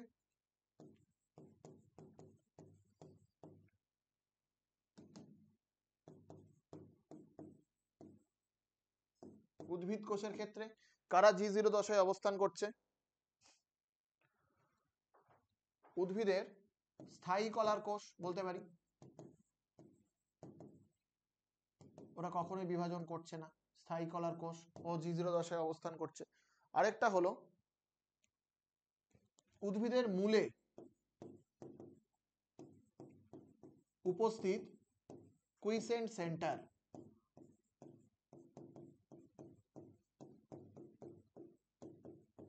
এটাও কিন্তু একটা গুরুত্বপূর্ণ জায়গা উদ্ভিদের ক্ষেত্রে, সেখানেও কিন্তু সে সবসময় G0 দশায় অবস্থান করে ও কখনোই বিভাজন করে না। এরপরে যেটা দেখবো সেটা হলো সেল সাইকেল চেক পয়েন্টস জিনিসটা কি। কি বলেছিলাম, কোনো একটি শহরের বা কোনো একটি অঞ্চলের সমস্ত কাজকর্ম, ওরকম কোনো অসামাজিক কোনো কাজ হচ্ছে কিনা সে সকল কাজগুলোকে দেখার জন্য কিন্তু সেখানে পুলিশ রয়েছে। তাহলে পুলিশ সবসময় দেখে যে কোনো রকম নৈতিক কোনো কাজ হচ্ছে কিনা, অসামাজিক কোনো কাজ হচ্ছে কিনা, সেটা পুলিশ সেটাকে সবসময় পর্যবেক্ষণ করে। কোষের ক্ষেত্রেও এরকম কিছু পুলিশ রয়েছে যারা কিন্তু এটাকে সবসময় স্ক্যান করে, এই ধারাবাহিক পরিবর্তনগুলো কোষের মধ্যে ঠিকভাবে ঘটছে কিনা সেটা ওরা দেখে। যদি দেখে কোনো প্রবলেম, সঙ্গে সঙ্গে সেটাকে আটকে দেবে। সেটাই হলো কোষ চক্রের চেক পয়েন্ট। তাহলে আমরা এবার যেটা দেখবো সেটা হলো cell cycle checkpoints. Cell cycle check পয়েন্টসটা কি, এদের কাজটা কি, কোষ চক্রকে সম্পূর্ণভাবে পর্যবেক্ষণ করা। যদি দেখে কোষ চক্রের মধ্যে কোনো গন্ডগোল, সঙ্গে সঙ্গে কোষ চক্রটাকেও আটকে দেবে, সঙ্গে সঙ্গে ও কি করবে, কোষ চক্রকে আটকে দেবে, ঠিক আছে। চলো দেখে নেওয়া যাক। তাহলে যেটা বলছি যে সেল সাইকেল চেক পয়েন্টস যে কথাটা বলা হলো, এটাই চলে আসছি আমরা। তাহলে এর কাজ কি, এর কাজ হলো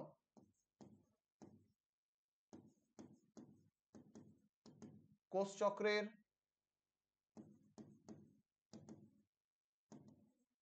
ধারাবাহিক পরিবর্তনগুলি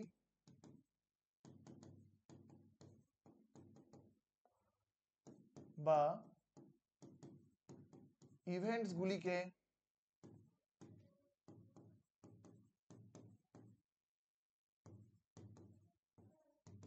পর্যবেক্ষণ করা, ঠিক আছে।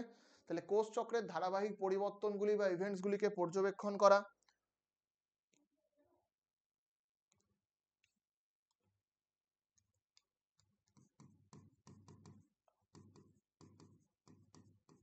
নির্দিষ্ট শর্ত পূরণ না হলে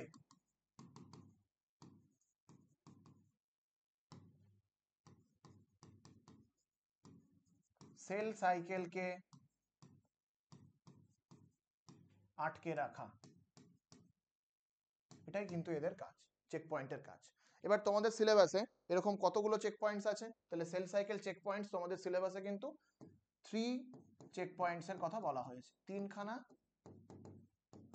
চেক পয়েন্টস এর কথা বলা হয়েছে। যেই চেক পয়েন্টস গুলো আমার ফার্স্ট ক্লাসে বলেছিলাম কারা নিয়ন্ত্রণ করে, এই চেক পয়েন্ট গুলো নিয়ন্ত্রণ করে কিছু প্রোটিন, যেটাকে আমরা বললাম সাইক্লিন, এবং আরেকটি উৎসেচক, সাইক্লিন প্রোটিন এবং উৎসেচকটার নাম কি, সিডিকে। কি বলেছিলাম, সাইক্লিন ডিপেন্ডেন্ট,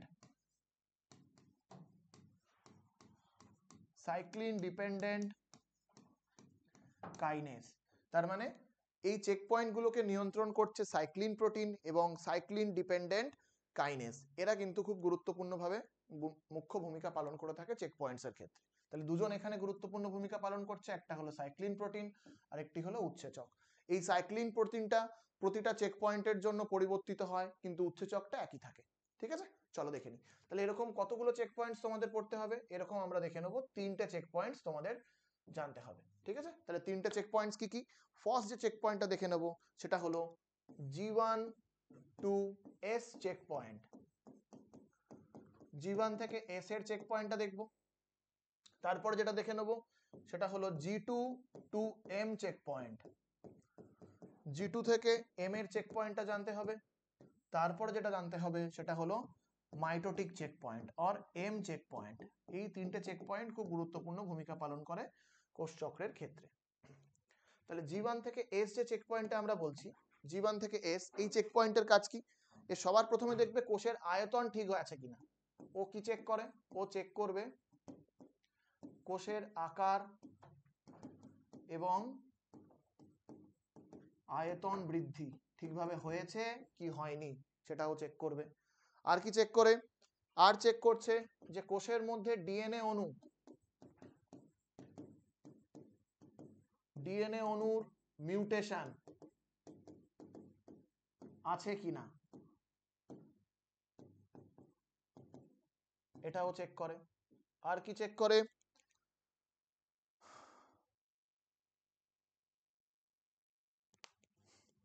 মাইটোজেনের উপস্থিতি, মাইটোজেন এবং এটিপির পরিমাণ বা উপস্থিতি সেটা ওরা দেখে। যদি দেখে এগুলোর মধ্যে কোনো গন্ডগোল আছে, সঙ্গে সঙ্গে G1 S চেক পয়েন্ট কোষটাকে সেখানে G1 দশায় আটকে দেবে, এসে প্রবেশ করতে দেবে না। ঠিক আছে, বা G0 দশায় ঢুকিয়ে দেবে। এবার G2 two M check point কি করে? ও দেখে নিউক্লিয় সাইটোপ্লাজমিক অনুপাত, এই অনুপাতটা দেখে, অনুপাতটা হ্রাস পাচ্ছে কি হ্রাস পাচ্ছে না এটা দেখবে। আর দেখবে ডিএনএ মিউটেশন ঘটেছে কিনা বা আছে কিনা, ডিএনএ মিউটেশন কি হচ্ছে সেটাও দেখবে। যদি দেখে ডিএনএ মিউটেশন হয়েছে, তাহলে ডিএনএ রিপেয়ার হচ্ছে কিনা সেটাও দেখবে। এবার ও দেখবে কি ডিএনএ রিপেয়ার সঠিকভাবে হয়েছে কিনা,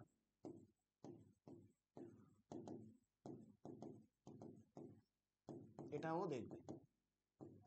যদি দেখে হয়েছে তাহলে এম এ ঢুকতে দেবে, নয় বলবে যে তুমি আগে কাজটা সম্পন্ন করো তারপরে প্রবেশ করো। আর এ কি করে? এম চেক পয়েন্ট ও লক্ষ্য করবে যে ক্রোমোজোমের